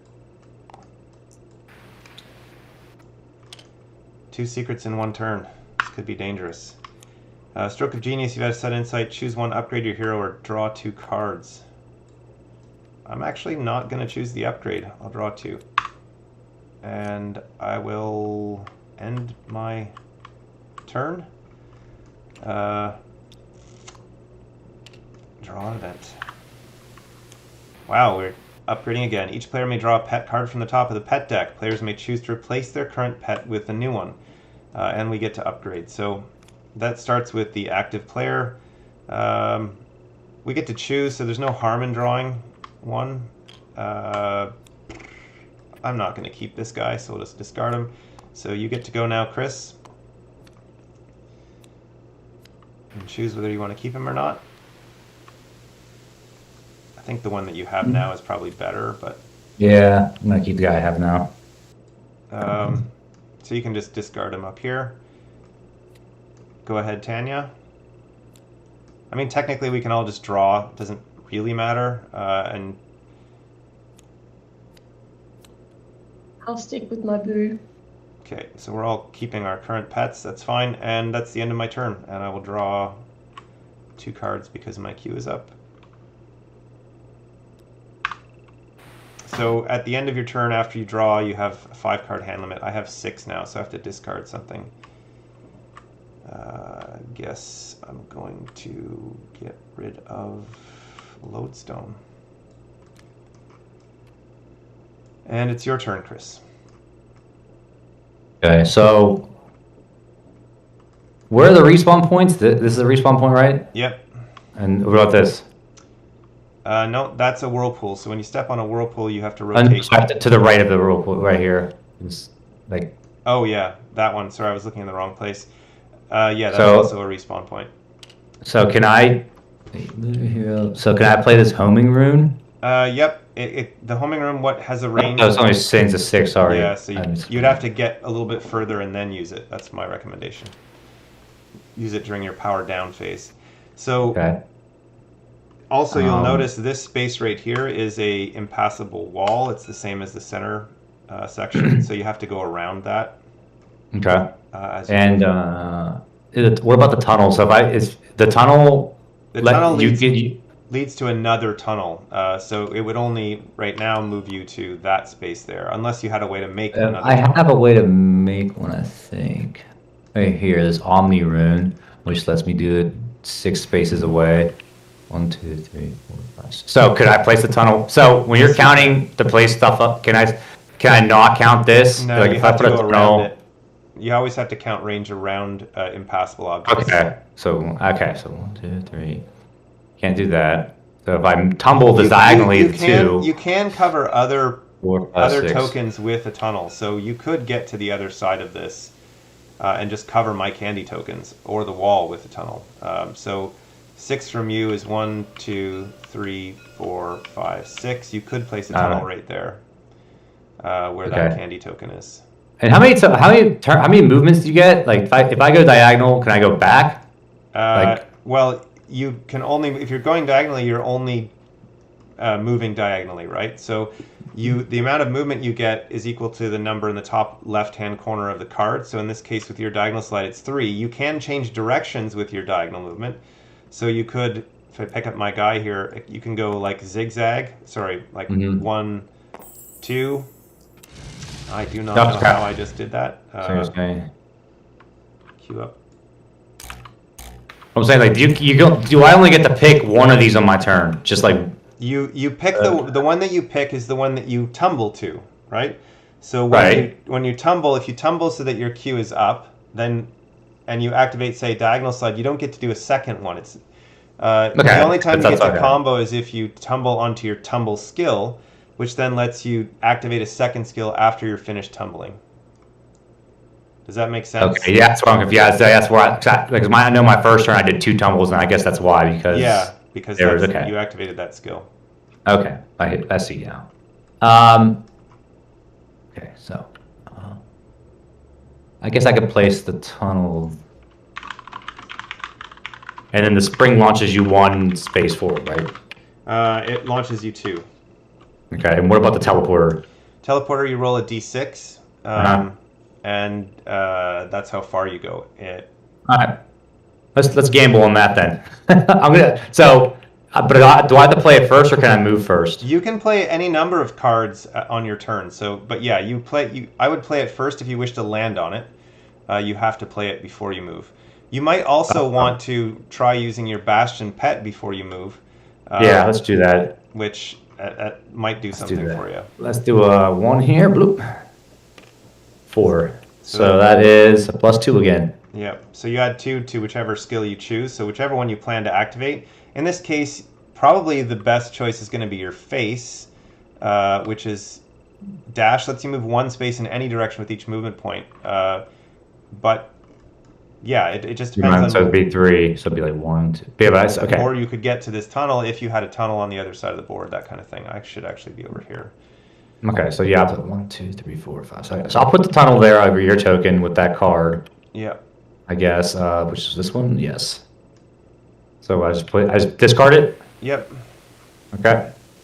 Goes to that discard pile, yeah. Sorry. And then I'll put this tunnel thingy here. And then I'll use my... So you'll tumble onto your face, yep. So you'll tumble. Yep. So... yeah. So you have you have to tumble first. So you always begin your turn by tumbling. So put your character back where he started. Okay. And then tumble so that your face is up. So that's tumble to this space. Okay. And then flip them. It's my... The number 6 key, probably. There you go. And now you can move 3 spaces in any direction with your dash skill. So this skill now, because it's... So I go like 1, 2, yes. It says in any direction I can go like 2 down, 1 back, right? Yep. All right. 3, and now the tunnel. Now you pass through the tunnel. It's supposed to be over here. Yep. Just gotta fix his orientation. Yeah, man. Get it here. If you tumble with your key first, that will straighten him out. Oops. And then turn him so his face is up. Oh, 1 more. Nope. And back. What the hell? Oh, I'm not over the thing. Sorry. Good lord. I forget the buttons I have for this. It's your number pad. Yep. There we go. So now that ends your movement. So you pass through the tunnel, and you could play additional cards now if you like, or not. Use turn. You cannot be stolen from. It says it gets me 2. So I can play additional cards now. So I can play the teleport card, or no? Or no, that was on that last card. Sorry. You could still. Yeah. Okay. All right. I'll play this this cannot be stolen from thing. Okay. Since there's people next to me. Until your next turn, no one can steal from you. Okay. I have a question. Go ahead. If I pop up out of a tunnel, can I then also push the character that's currently on the tunnel? You push the player who's on the tunnel in any direction. So you could push. You could. I should have played the spring then. I didn't. Well, I should have played the spring to bounce me forward. She doesn't have to push you into a pit. Maybe she's nice, but maybe not. Maybe I'm gonna be mean to the developer. Okay, so if you're done your turn, you'll draw an event card. Yep.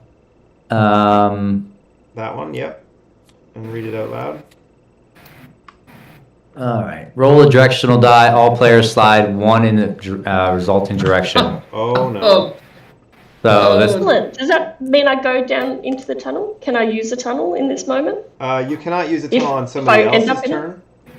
But you could use it when you start your own turn. Okay. So southwest, we all move 1 space southwest, which is, in the case of Captain Zozo, into the pit. Although really, I will end up in the pit as well. So the way that it works, I had the Rune Card. No, You do have the rooted card. You can play it now. So, Oh, I can? Yeah. So if you look at the rooted card as a lightning bolt in the top left-hand corner, Oh, cool. that means you can play it another player's turn. I also have Potion of Roots. I'm going to use mine too. So did you say if there was a lightning bolt, you can play it on another player's turn no matter what? You can play it in response to something else. Yeah. Man, I should have played that spring. So Does that mean I end up in this little hole here? you would. Where were you? You're right there. You wouldn't go anywhere here. because Yeah. there's a wall blocking you, right? So Excellent. you wouldn't move. And technically, I wouldn't either. But I don't want anybody to push me into a pit. So now I cannot be pushed. So when you're rooted, if somebody lands on top of you, also when you're rooted and you're standing on a tunnel, that tunnel is blocked. So no one can use that tunnel. So where Captain Zozo is now is currently blocked. But if somebody were to jump on top of me, for example, I would push them in a direction, and I promise I'll be nice. So now you'll draw cards, Chris, equal to the skill that's face up. So you'll draw one card, and it's Tanya's turn. Right. I'm going to go backwards onto my tumble, and then I'm going to go forwards again onto my jump. And then I get to jump 5. 1, 2, 3, 4. I'm going to jump onto the spring. Yep. So I have my little thing. Is that purely I have the Tangent-O-Matic. Is That's that only possible your with own- springs as well? No, just for your Or own just jump. the jump? Yeah. Oh, that's unfortunate for you. Except I'm rooted. So what would happen is you would land on top of me, and because you can't push me, I would put you somewhere else. So what I will do is just push you all this way. Uh-oh. Okay, the other option is I have he's rooted Boo, too. so I can technically be on top of you. Oh yes, you can. So we'll just leave you there. So can you rotate your hero just so that it straightens it out, or tumble? There you go, and then tumble back. There you go.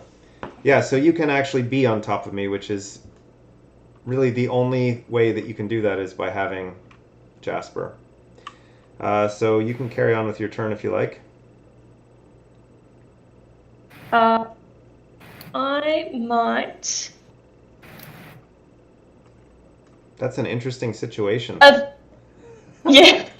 I don't think I'm going to use any of my items because there's not much I can do. Okay, so now it's time to do. Oh, I've got to draw my card. Sorry. First is the event. Okay. So we all upgrade again. This is insanity. So basically flip over one of your tiles. Wait, what is this one? Stick with that.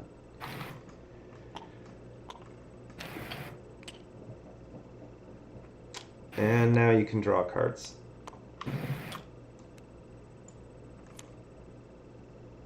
And it's Danny's turn. Poor Danny, way at the back. I have a feeling, man. I have a feeling he won't be by the time his turn is over, but We're gonna see. We're gonna start by rearranging some skills. And we are gonna put Tumble on my feet. And on my right arm, we're gonna put Dash. And I don't know after that, so we'll just do that. Oh, you can move your things around. can If you discard get your something that secret, allows right? If what? Oh, you got a card that lets you do. Oh, rearrange movement kill. Okay, sorry. I was looking at my stuff when you said that then.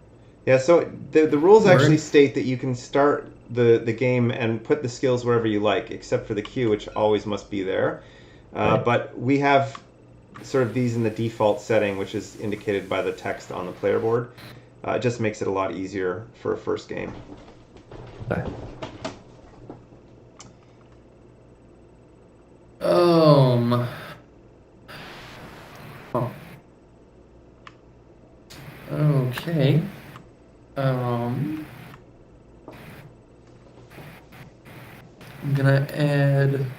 2 to my dash.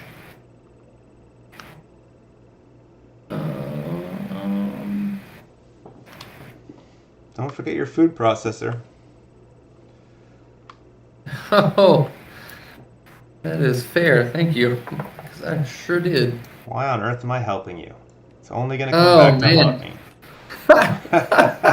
That one's gonna say I'm cheating because you helped me. Please stop doing that.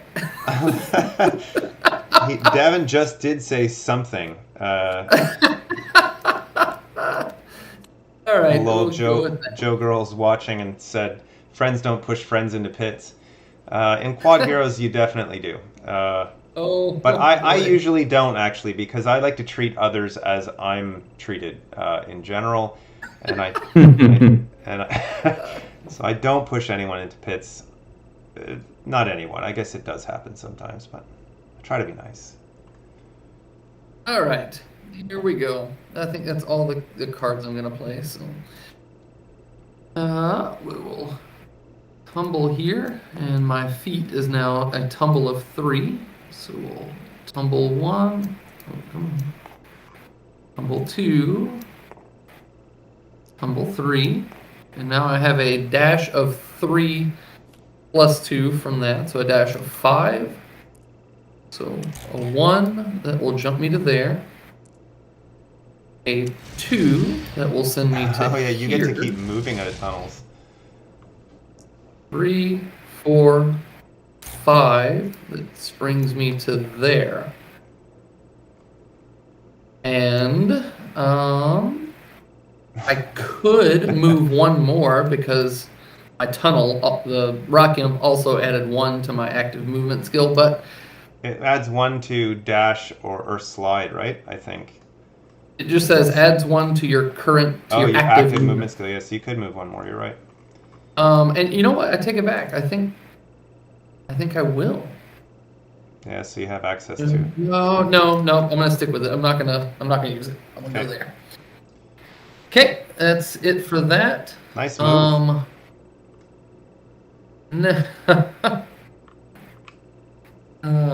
I should get rid of. Oh, somebody got rid of it for me. Okay. Oh, you jokers are rooted. Can't do fun things. This is going to be interesting when it starts the next turn. Although it's me, I guess. Uh-huh. So I'm trapped. Actually, I'm not. No. I have access to my spring. Okay, I don't have any cards that I want to play in Power. Texie, you're sitting on top of me. You can steal from me. So you can swipe my pink crystal if you want. But if you insist. I mean, I could just take it right back as soon as I start my turn, but, unless you have a way to stop me. I don't have a note. I just intimidated you into not stealing from me. I'm sorry. All right, event time. Starting with the current player, each player may discard their hand and draw the same number of cards. I choose not. I choose not. Same. I choose not. Okay. And no upgrades, and I will draw 1 whole card. And that's me. I'm going to start some really interesting fun here.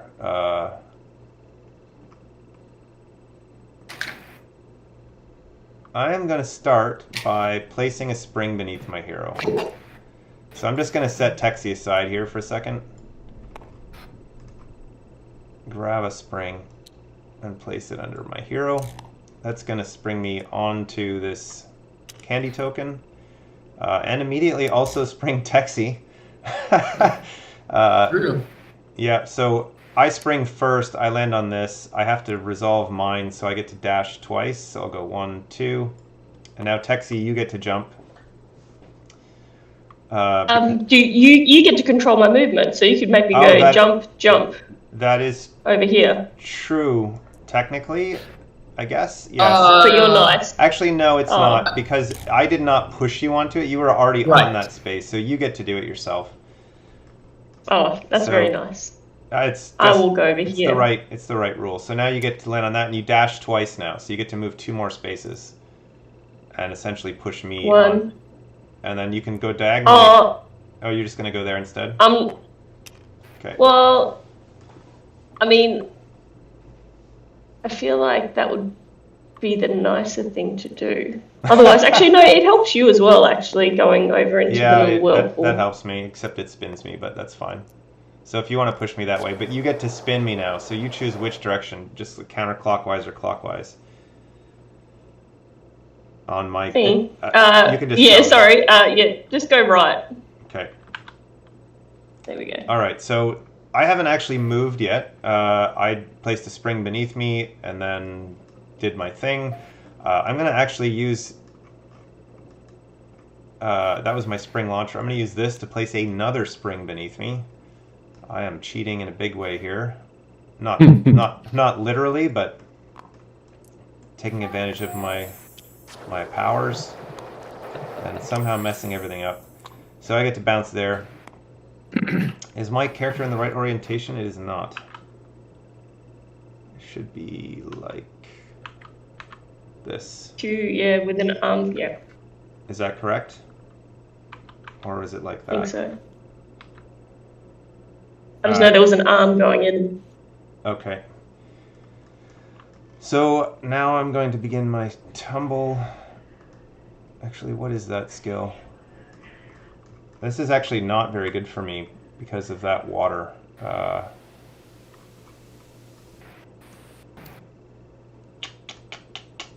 Actually, I'm going to play Boogie Means. This is interesting. It says immediately activate your face-up skill. So that's my Q power. Actually, not. Yeah, it's skill. So that's only gets me a secret. I guess it would give me my whole Q. But first, I'll do the secret. You have come across a gathering of animals. Reveal the top 3 cards of the pet deck. You may choose one to replace your current pet. Discard the rest. I do not wish to even think about that. So I will not draw any cards because I'm keeping what I got. But I will activate my Q power and place 2 of these on the board.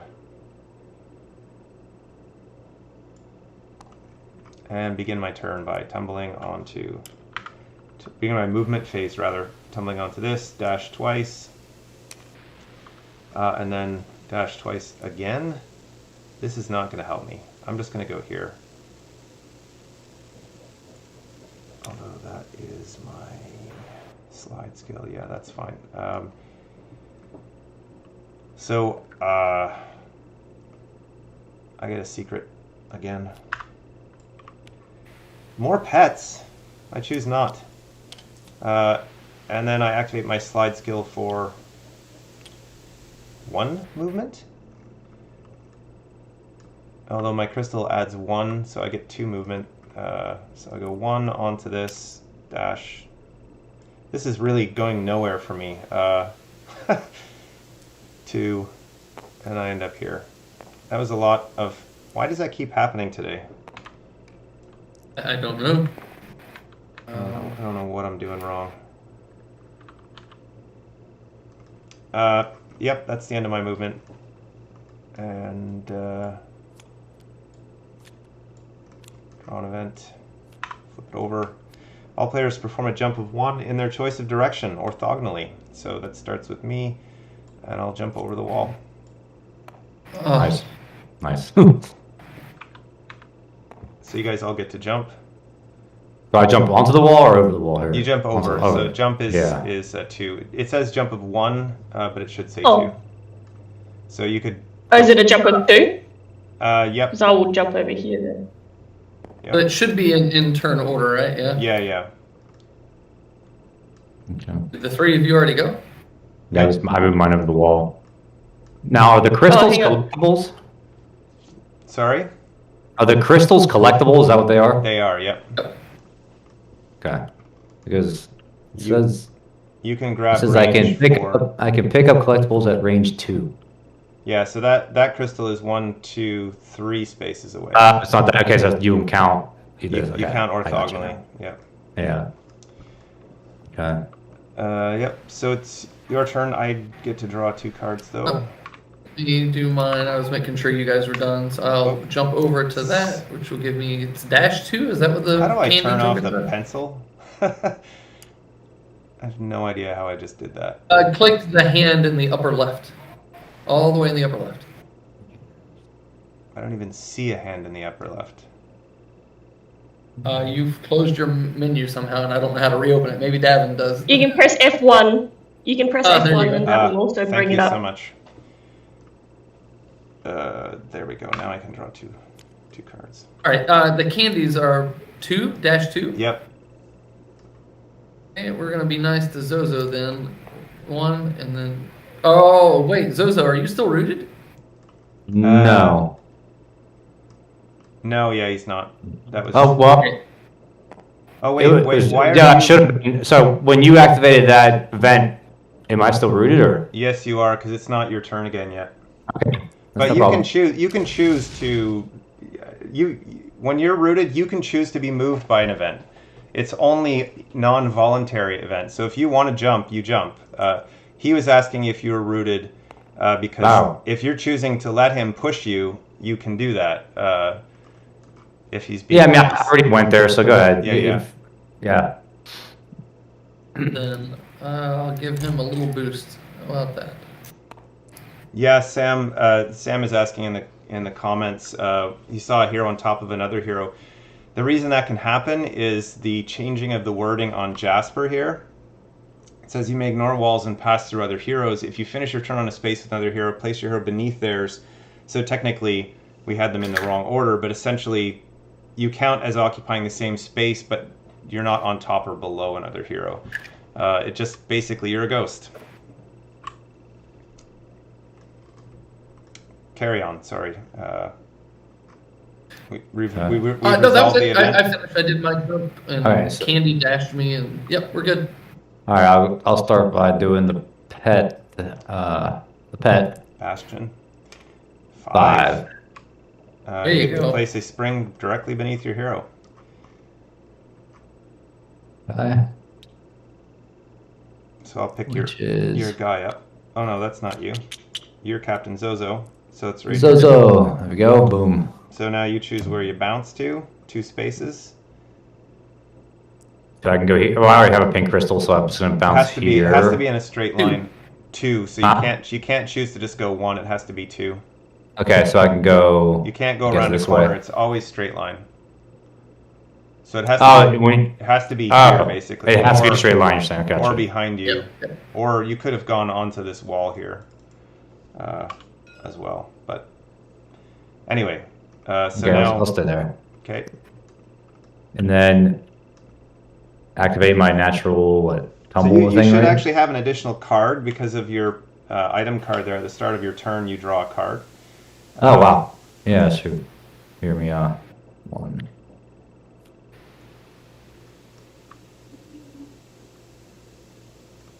So you haven't actually moved yet. You're still in the power up phase. Okay. Place a Where am I at now? Place a spring here. Oh boy. Still gonna put me in the whirlpool. I can tumble. Okay, so I still not. I don't know why I'm not getting this, but like, so if I put the tumble, if I place the spring, right, it'll bounce me 2, which would be here. Yeah, but Okay. you cannot place a spring beneath your hero.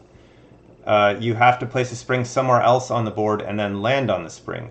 And your movement phase, when you start to move, you always begin your movement by tumbling, and then you activate the skill that's face up afterward. Oh, that's like your ability or something, but the place springs underneath you. That's only because I have my pet here. Gotcha. Okay, I didn't know. Okay, that makes sense. Boy. And then the candies give you a dash, right? 2. Yep. Okay. All right. So I will place a spring. I'll play the spring. I don't know. I'm doing this right. I'm just gonna do it. I'm just gonna go for it. Yeah, boom. I'm gonna place this spring right here over that, and then I'm going to. What do I have to use to go back one? I guess. Tumble north. Yes. Okay. So you always start with the tumble. Is that what that is? This Always. Yeah. okay. So you Movement always start with always this begins- back thing, the tumble to No, move. you start by just tumbling. It's not your skill, so you always just begin by choosing a skill to activate. Essentially, your natural tumble. Okay, so I obviously didn't I'm fall here. asleep, Davin. So I go here, and then that's gonna. I gotta tumble it. What? Oh my God. Where? How was I? I don't even remember. These buttons are not. Your eyes were up this way. Yeah, my eyes There you are. Like that.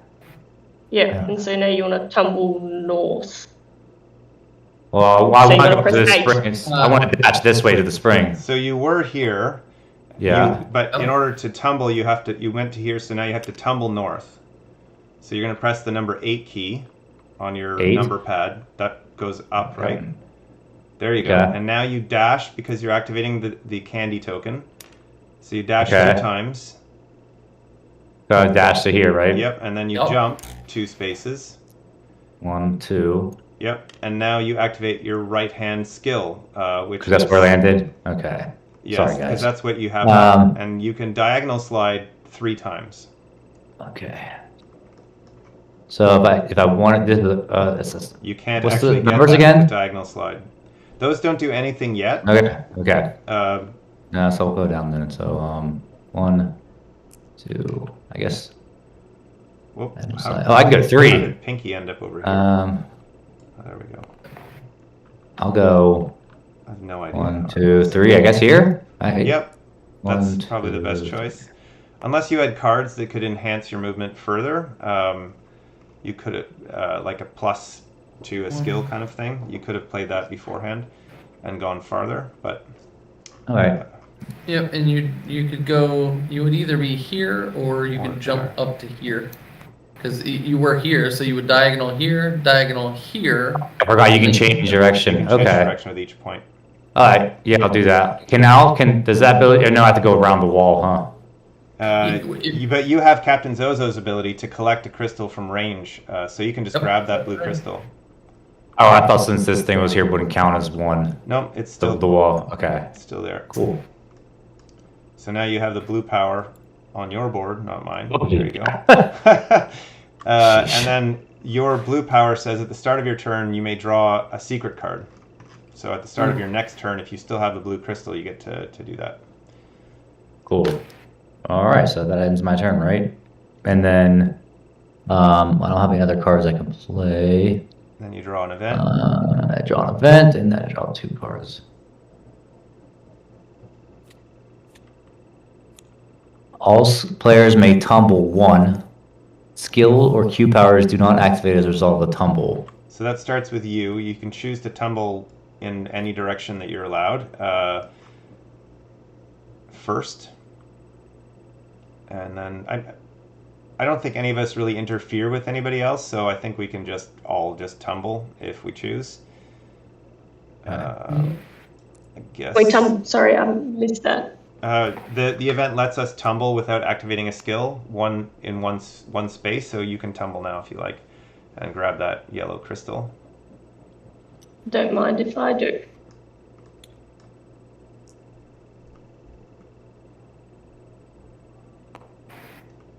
And that's the end, and now you get to draw your cards, and it's Tanya's turn. Well, I had a plan, but now my plan has slightly changed because now I tumbled. Well, you didn't have to tumble if you didn't want. God. I mean, I'm not mad about it. It's perfectly fine. Okay. So I want to put a teleporter. And I'm going to put it right here.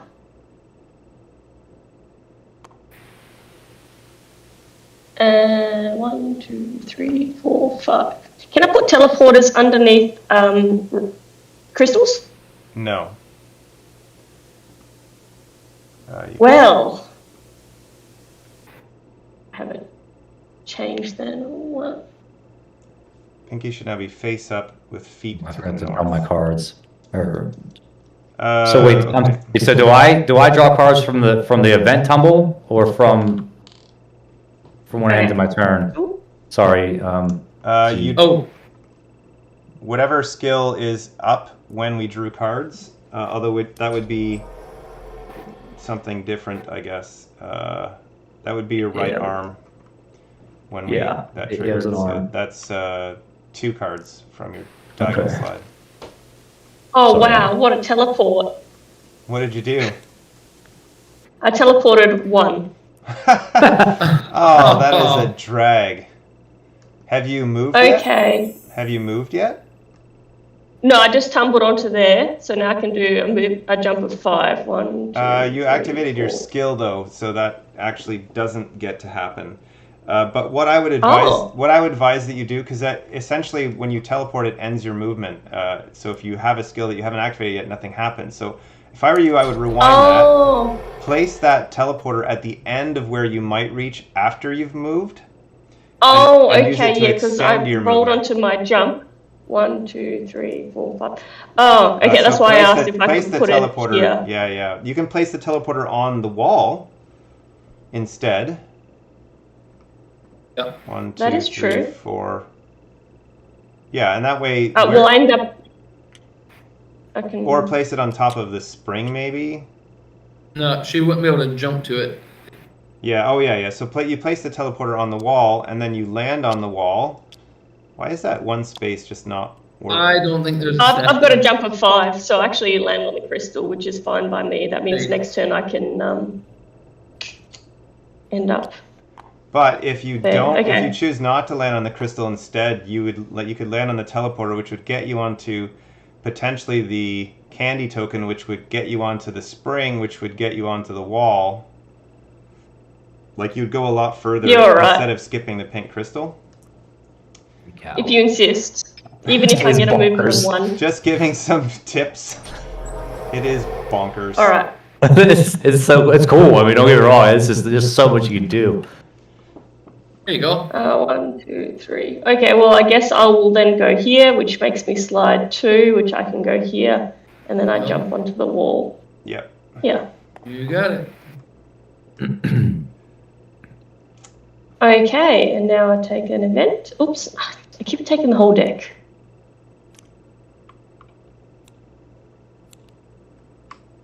Each player rotates their hero 90 degrees in the direction of their choice. No, I don't think I want to. You have to. Oh, do you have to? Yeah. Oh, damn. It doesn't say may. Then you have to. No, that works out okay for me.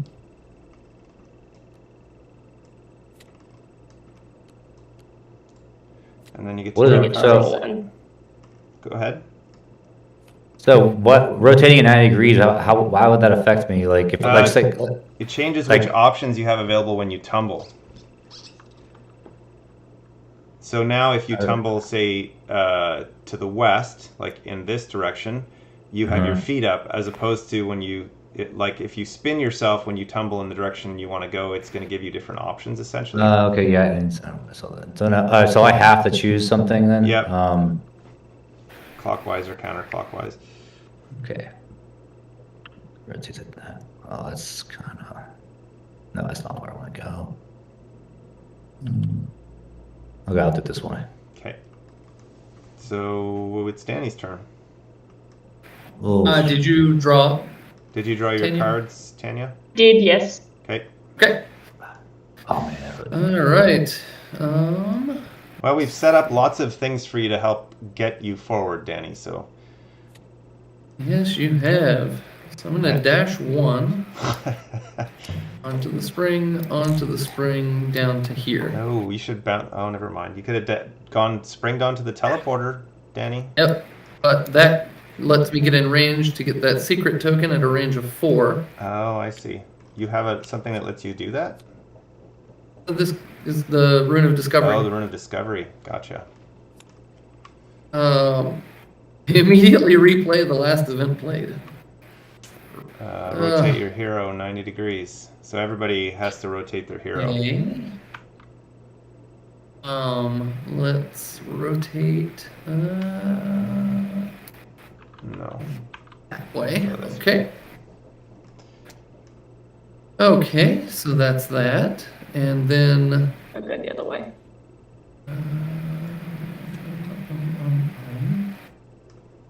and And we're gonna play another -1 Oh, like, are you cheating? onto the cannon Davin, token. are you watching this? And that's gonna slide me over here, and I'm gonna jump up, and I'm gonna be kind and just slide you back 1 space there. And okay, And you haven't even tumbled yet. I have not tumbled Thanks yet. to all of my tokens. I'm helping everyone else.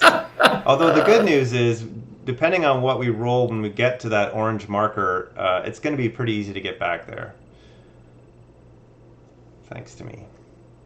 All right, here we go. Yeah, that's right. Here we go. I'm gonna tumble that way, which gives me a tumble of 3. So I will go.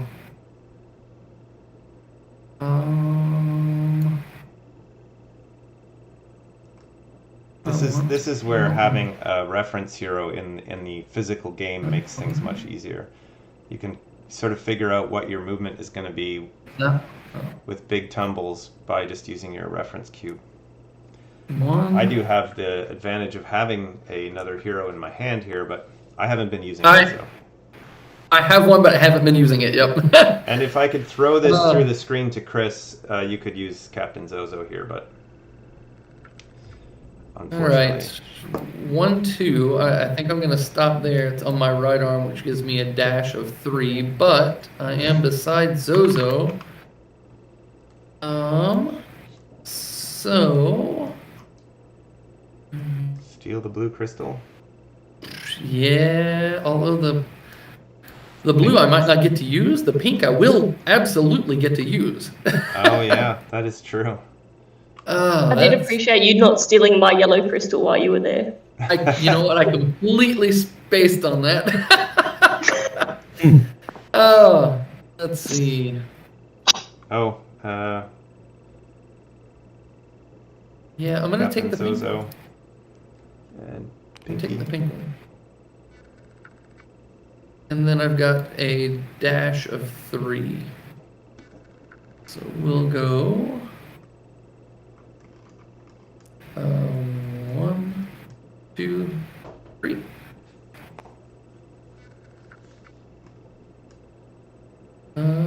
Place from the tunnel, that doesn't help me. Still did that daggone. Oh well. And last but not least, we are gonna play during the power. During the power down phase. Cannon Rune. Cannon Rune. What you doing that Range. for? Oh, I think. Oh. What does that do? Cannon. Range 3 fireball. Boy, that does not sound good. So he's basically just going to blast me onto the wall and blast you onto a wall, because so what will happen with a bomb is it fires out from the cannon, and it depends on the type of bomb, but what did we get? That one, whatever that is. That's the frost. So that actually will freeze the face that it hits. So it basically, the bomb hits me, I go flying here, the explosion happens from this spot, you jump directly away as 2. And because it's a frost bomb, the sides that were exposed to the bomb, in this case my right arm and your right arm, Zozo, are not usable this round. I mean, you can tumble to that side, but that skill doesn't do anything. So that's my lollipop. Basically what you do is just place it up here to indicate that you can't use that arm, like this, for this turn. Gotcha. And it destroyed the cannon And the token. cannon itself, because the explosion was there, it removes the token. So the bomb is kind of the most complex effect in the game. But they're handy for like shooting yourself forward or blowing up walls, destroying tokens, or just generally being a pain in the butt. Shoot yourself forward. Yeah, you could shoot yourself forward. You could, yep. The problem, had I done it to myself, I would have shot myself to that pit. Yeah, that wouldn't have been Oh, I did not do my food processor yet again, so I'll do it now during the power down phase. Nope. Nope. Oh, those would be good. so good to It's like have. this is not shuffled. There we go. And that is that. Draw an event. Each player may slide the player to their right one space. Player to my right is you, Danny. Yeah, I think I'll put Tanya back where she was. I'm gonna put you here, so you can move me, Chris, one space, if you choose. Oh, I didn't mean to drop you like that. I can't Oh, it'd go. be I a can't go knife. through a wall though. So where was I? I was here. You I were think, on the wall. I I think you was were on on the the- wall. You're on Oh the yes, wall. yeah. So you can move me one space to the other side of the wall if you want. That'll be nice. Here we go. Boom. Wow, that was Oh, that we're was also very nice kind here. of you. Who do I get to move? To your right, you get to move Captain Zozo, Chris. I'm So sorry, I'm it's not a- that nice. Oh yeah, you do get to do that. That's fine. So Someone's What got- does that mean? someone's got- You're trapped. You can't go anywhere. So if you I have have a cards, wall card. if you have cards that can break a wall or anything that can place a token, because tokens essentially can cover walls, you can get out. But if you choose, like you basically say, I'm trapped, I can't move. At the start of your turn, you can respawn at the nearest respawn point, which would be here, with your queue up facing whichever direction you like. But if you like the spot that you're in and you want to break a wall, you can choose to ignore that if you want. That's like if you're actually trapped and you can't move, which you really can't unless you played a token. Yeah, I have a card I can play. A cannon fire scared me. I came into this retreat. So whose turn is it? It's my turn. Are you done, Danny? Oh, so we all get to upgrade from that event. I am as done. well. I just need to draw cards. One So card. that also had a And- trigger on it, guys. So you can choose one of your skills to upgrade. Guess I'll Golly, do man, my wow. side. All my skills are upgraded. You should have one that isn't one left. Yeah, Oh, that- so your queue does upgrade? yeah, the when queue you- can upgrade Oh. as well. It basically Okay. lets you draw more cards, and when you get a secret with that, you can draw two and keep one of them, essentially. Nice. All right, my turn, Danny. Yep, your turn. Let's see if I can be the one that gets to the magical potion or whatever it is. Oh. And all of a sudden, Texas. Wait, did I get to upgrade that thing or no? Did we upgrade it? You should have all but one upgraded. Yeah, At this. Oh. we've had 4 upgrades or 5. No, we've had 5. We've had 4. We've only had 4. 5, Yeah. sorry. There was the one you could choose between the upgrade or the Oh cards. yeah, I chose not. I've upgraded every. Or I'm not sure how many it was, but Okay, so I'm gonna start my turn by playing Rune of Discovery. Reveal a secret token, range 4. 1, 2, 3, 4. That goes away. Draw this. Flip it over. Bomb trap. Oh. Explosions erupt around you. Thankfully, those bombs are pointing away from you. Fire a bomb in each cardinal direction. So I don't have to place cannons. I just fire bombs. So that's actually going to be a problem. So where are the bombs? How do I rotate Oh, this there you again, Danny? QE. So we'll fire one this way. I don't know how we roll, but let's do that. There you go. So that, what did it get? A 4? 1, 2, 3, 4. So now there's a bomb sitting there. Is that a Three something. So that one will go there. Rotated there. And then one will fire behind me and blow up that wall and launch me to here. And Destroy that wall and that wall. Okay, so that's my secret.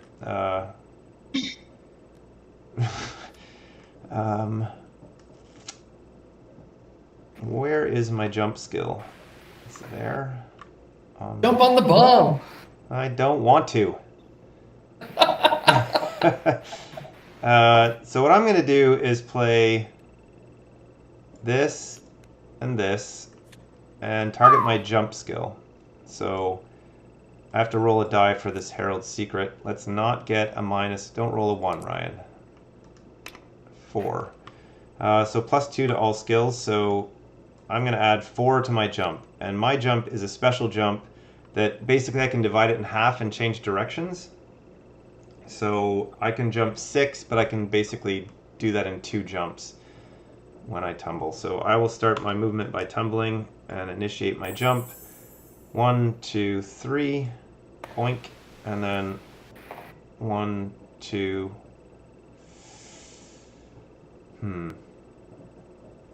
1, 2, 3.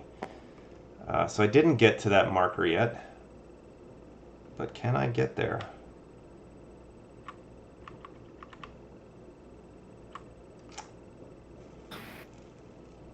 Yeah, I'm not gonna risk it.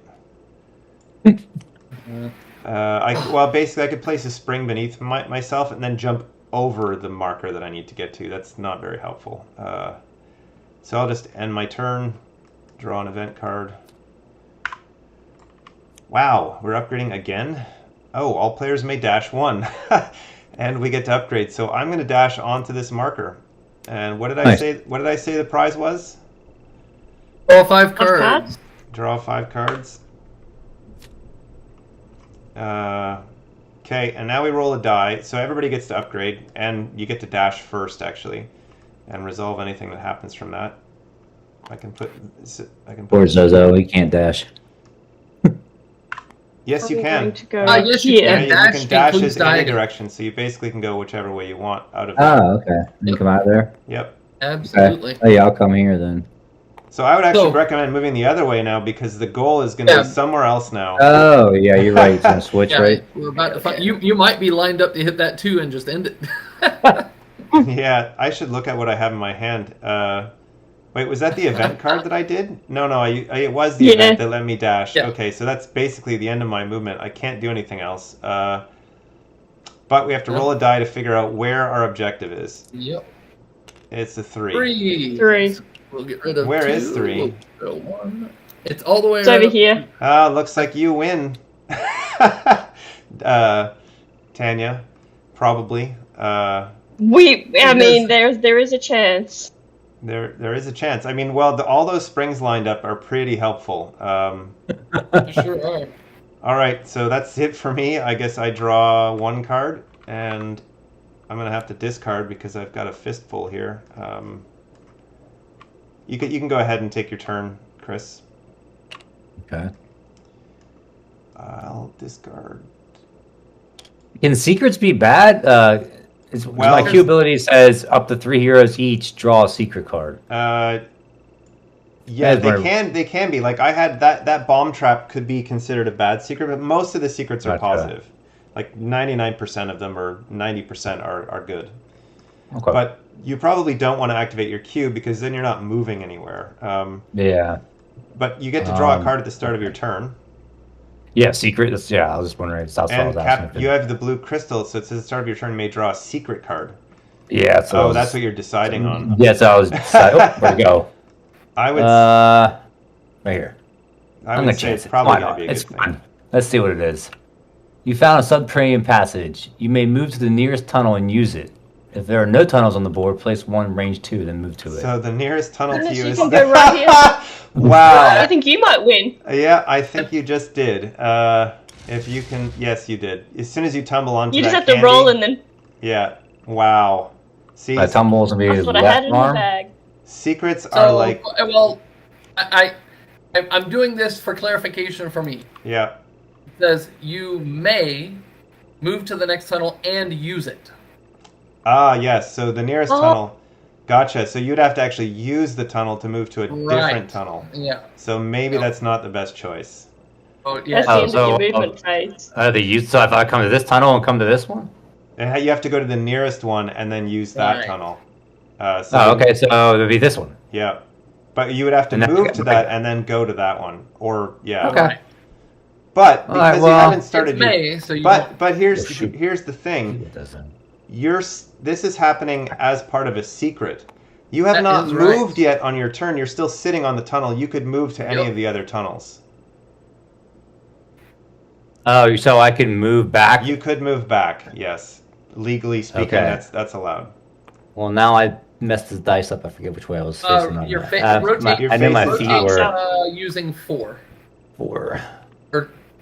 Oh, I think you have your 4 movements should- reversed. Yeah, I think it might be Twice, reversed. there you go. There, now. There we go. Okay. But there is this, Ryan. If he used it to go here and it popped him here, he hasn't done anything. That's If what he I can said. Get there, it's bing, bing, bing. That's Yeah, it's true. Yeah. bringing Either something. way is fine. Probably. Although with the orientation he's in now, he moved to this.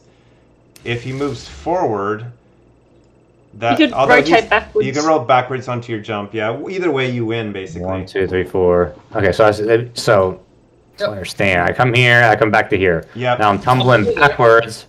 Activating Tumbling your this jump. way, which is God. I hope I hit the right key here. I don't even. I think it's 6 for you. Am I on backwards? That's You've what got it is. them Mine are backwards. backwards.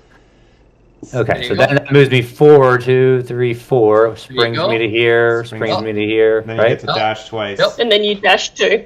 And then And you're that's there. And you got it. You You won. got it. Wow. So we Win. what we could do here is finish it out and see who comes in second and third, basically, if we want. Yeah. So you can go ahead, Tanya, and see what you can do. Oh, well, it's not that exciting now, is it? So I'm going to go onto my backpack, which I go to the spring, which puts me here. And then I dash here, spring, spring, spring. And now I get to tumble 3 times. Yeah. So tumble twice. And I'd end up on here. There you go. Nice. And Bam. so maybe this scenario is not good for the person who gets that, which is exactly what I knew was going to happen. But it was fun to see who would win. It was. Yeah. Go ahead, Danny. Can you actually get there? I don't know. We'll see. I'm gonna use my food processor. Oh, we forgot to first. move the bombs actually, because there was a trigger on that thing. So this bomb would go to here, and this bomb would hit the wall. So they're gone. Okay, go ahead. Yep. That's that guy. That guy. Okay, so I drew my food from the food processor. Now let's see. That does nothing. I don't know what it's going to apply to, but we're gonna apply that to something. Kevin said conspiring to beat Danny worked. Well, I don't know if it didn't work for me. That's for sure. I still came in last. Somehow Oh, I man. always lose. I swear I'm not trying to lose. I guess the scenario design kicked me in the teeth. The All right, underdog let's- scenario. Yeah. So what I should have done is put the number 1 gets to be right next to There. the current token, so that way it is possible for the person who got to that spot first to win. So I guess there is potential in a scenario like this. You just have to maybe arrange the numbers in a slightly different way.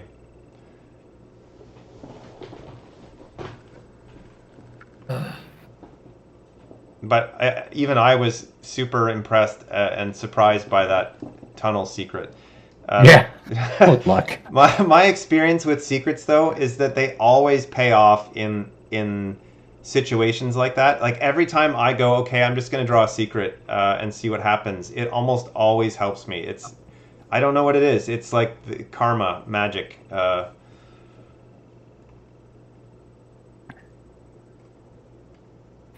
Nope. Are you still planning, Danny?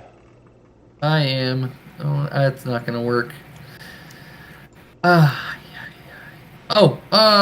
it will. Yeah. So 2 to the jump. Sorry. And I tumbled from here to here. I've got 3 tumbles, which is gonna be 1.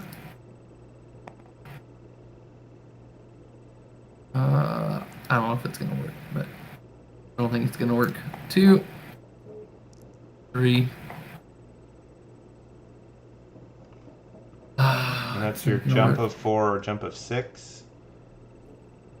Yeah, I'm wondering if if tumble shouldn't be the. Did you use your food processor? I did. Oh. I've got the card in hand. It's just not going to work, is it? Well, if you jump onto the arrow, it could almost get you onto that spring. If you have a way to move yourself afterward.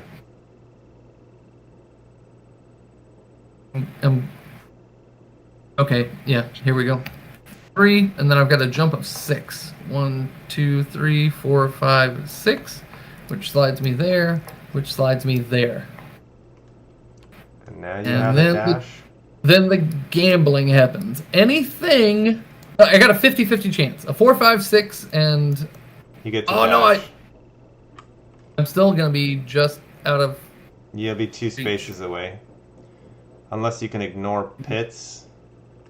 No, I don't... Oh. No.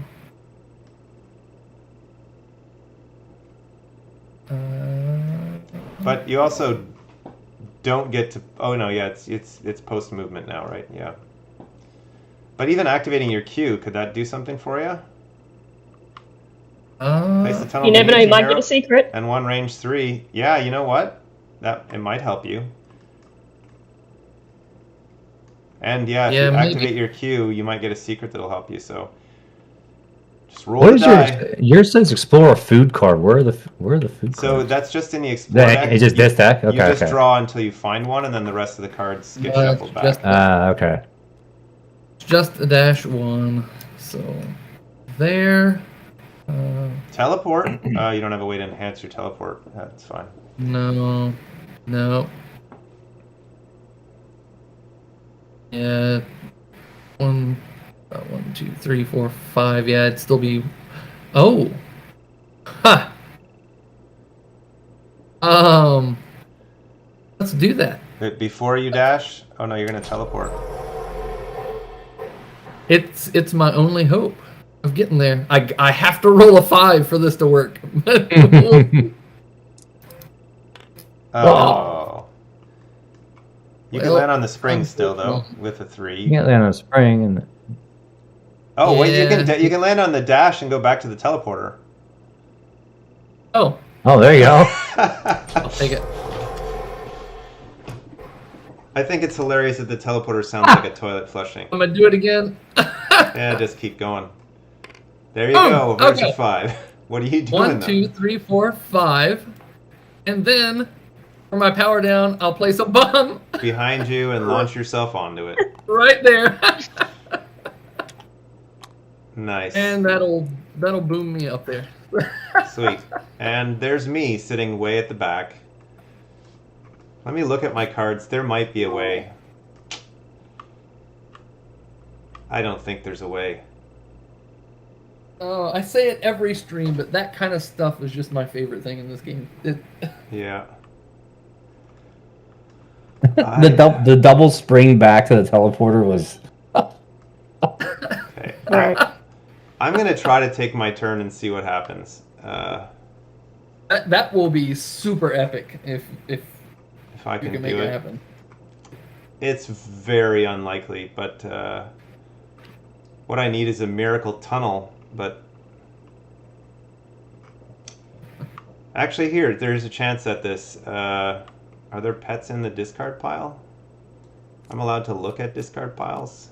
Oh, that's the pet I wanted.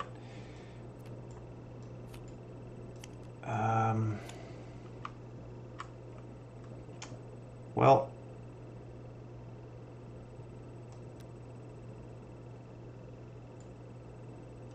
and I'm standing on a spot where I can't place a scenario token, so that's not going to work. Or can't place a token.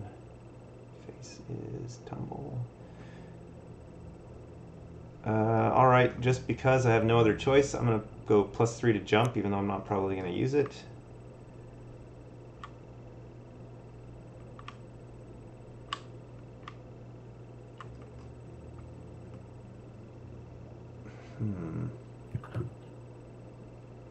I will place a spring on the board using my spring launcher right here. This board is littered with springs from you. I know.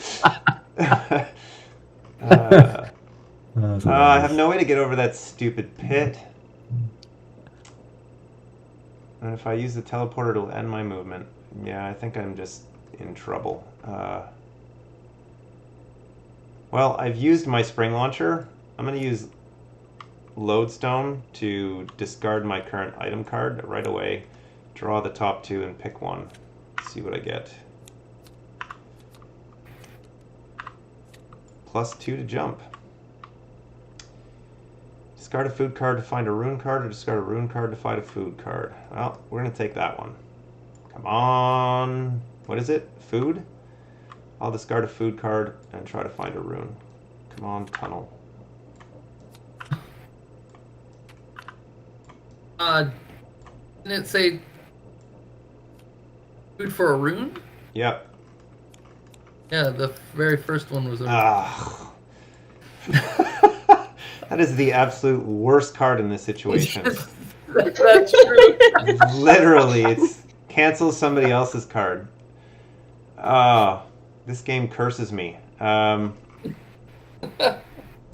So I still am allowed to place tokens beneath me. So basically what I gotta try to do is...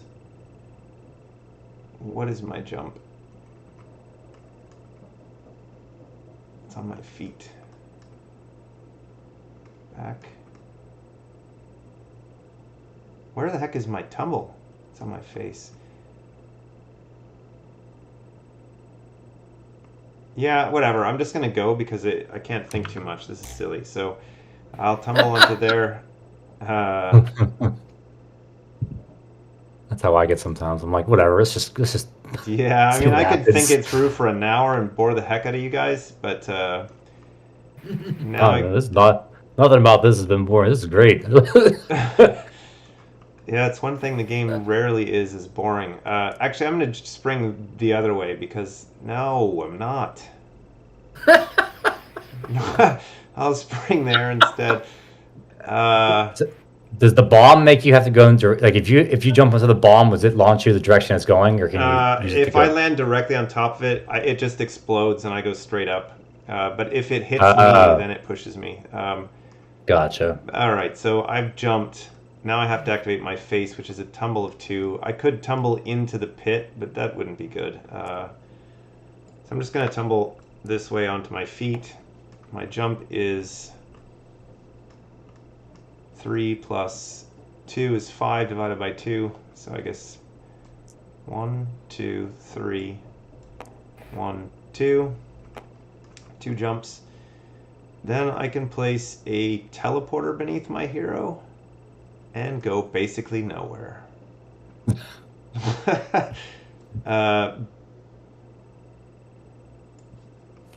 Davin says, who made this map so frustrating for you, Ryan?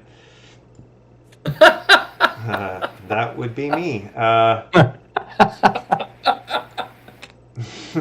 Although, in my own defense, this was never meant to be played going backwards. I'm racing the wrong way.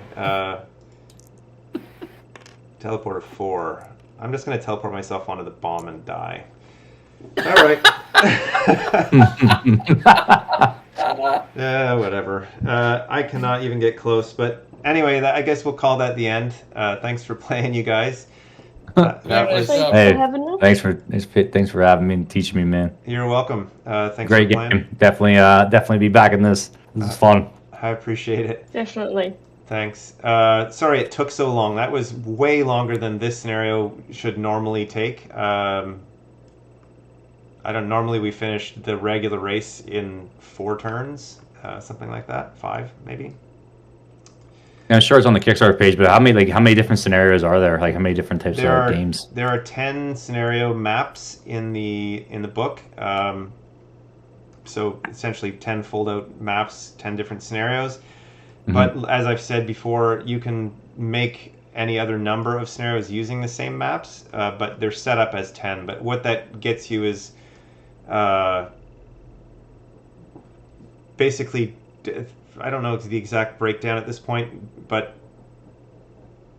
probably 4 player versus player scenarios. So things like races, more than that actually. Probably the majority are player versus player. 2 or 3 team games, and then there'll be 1 co-op scenario. I can't remember. I have to check my lists. All the artwork isn't actually finished for the scenarios yet, for the maps, but there are 10 fold-out scenarios.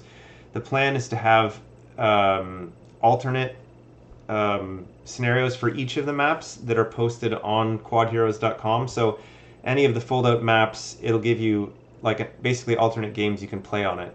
My plan was to do 2 or 3 for each of the maps. So basically you'll end up with something like 30 scenarios out of the 10 maps. But what's printed on the game, there'll be sort of 10 official in the book scenarios. Not 10. Is it 10? Yes, 10. Yeah. And then the solo campaign has an additional 12 scenarios in the solo campaign, and then 4 additional co-op scenarios, which are kind of like a mini 6-player or up to 6-player co-op campaign. But each of those scenarios can be played individually. They don't have to be campaign, or you don't have to play them, in order of the 4 in particular. It's probably best to play the solo stuff straight through. It'll just be more interesting that way. But anyway, Cool. lots. Now, when you say team games, is it like 2v2, or is it like us versus the it's guy of some type? 2v2. So there is no Cool. there is no versus the game stuff in this, except for the fully co-op stuff is kind of like that, but it's not against like a game controlled bad guy or anything. It's just good. That's what I was hoping for. Dude, I feel like this game with on teams would be awesome. yeah. So this is a team scenario that Danny's loading up here. This is Sheep Soccer. This is what I was hoping we'd play tonight if we got 6 players. We could have played this with 4. It would have been fine, but the more players, the better it is. But essentially, we have 2 teams, red and blue. You start in your own goals there, and the sheep move on their own. So whenever there's a trigger, which is what causes us to upgrade, the sheep will move. White sheep move 1 space, brown sheep move 2, and black sheep, there's only 1 black sheep, moves 3 and can also push heroes. So we're trying to push the sheep into our opponent's goal, and we keep track of the score. As goals are scored, though, sheep start to accelerate, and this is the goal track, starts at 0 here. When a goal is scored, a pink crystal is added to the board. Where are our crystal spots? Pink. No. You're thinking of Capture the Crystal. Pink crystals go to all of the opposing. Yeah. So when you score, basically, it gives the other team an advantage. So the other players all get a pink crystal, basically. And so basically, it just goes in reverse order. The objective, or the reason we've done the rewards for the other team, is so that one team doesn't just build an incredible lead. It just balances things, essentially. But it gets crazy chaotic because the sheep use springs, sheep use teleporters, all of that sort of thing. So on your turn, you can pick up a sheep when you land on the space it occupies, but at the end of your movement, you have to drop it on an adjacent space. But you can also push them as you move. So technically not really soccer because you're picking them up. It's kind of like hybrid football, like American football soccer sort of thing, or rugby, I guess. It's insane. But there's also capture the flag games and other team games. That's cool. And other like the player versus player stuff. There's race like we just did, which is just a straight up in a straight line race. There's. You can show this one, Ryan, but this one lags a bit on here. This is a player versus player scenario. Wow, it's really going slow now. Or maybe that just didn't land in the right spot. That's weird. So the artwork on this one isn't quite finished, and wow, those tokens are floating in the air. But we have had this work. Server crash. Anyway, so what that I think we've killed Danny's computer. That particular scenario has like a rotating platform in the middle, and it's a pick up and deliver race of kind. It's like one of my favorite games, pick up and deliver. That's awesome. Yeah, so basically you're trying to collect 4 different things. So 1 of each crystal color and a sheep, I believe. But you can only carry 2 things at a time, and you have to drop them off at a particular spot. But I don't know if Danny's game is back up or not. I just got a message from him. I think his computer crashed again. But I'll just explain it out loud here. But oh, you're back. I'm back. Yeah. That crashed is your computer.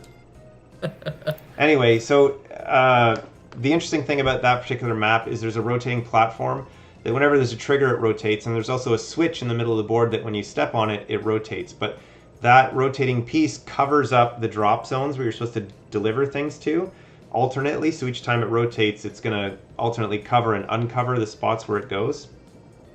And the things you have to collect are all over the place. So there's a lot of stealing from each other and pushing each other around and hitting the switch to cover up the drop zone when they need to drop it off, that kind of thing.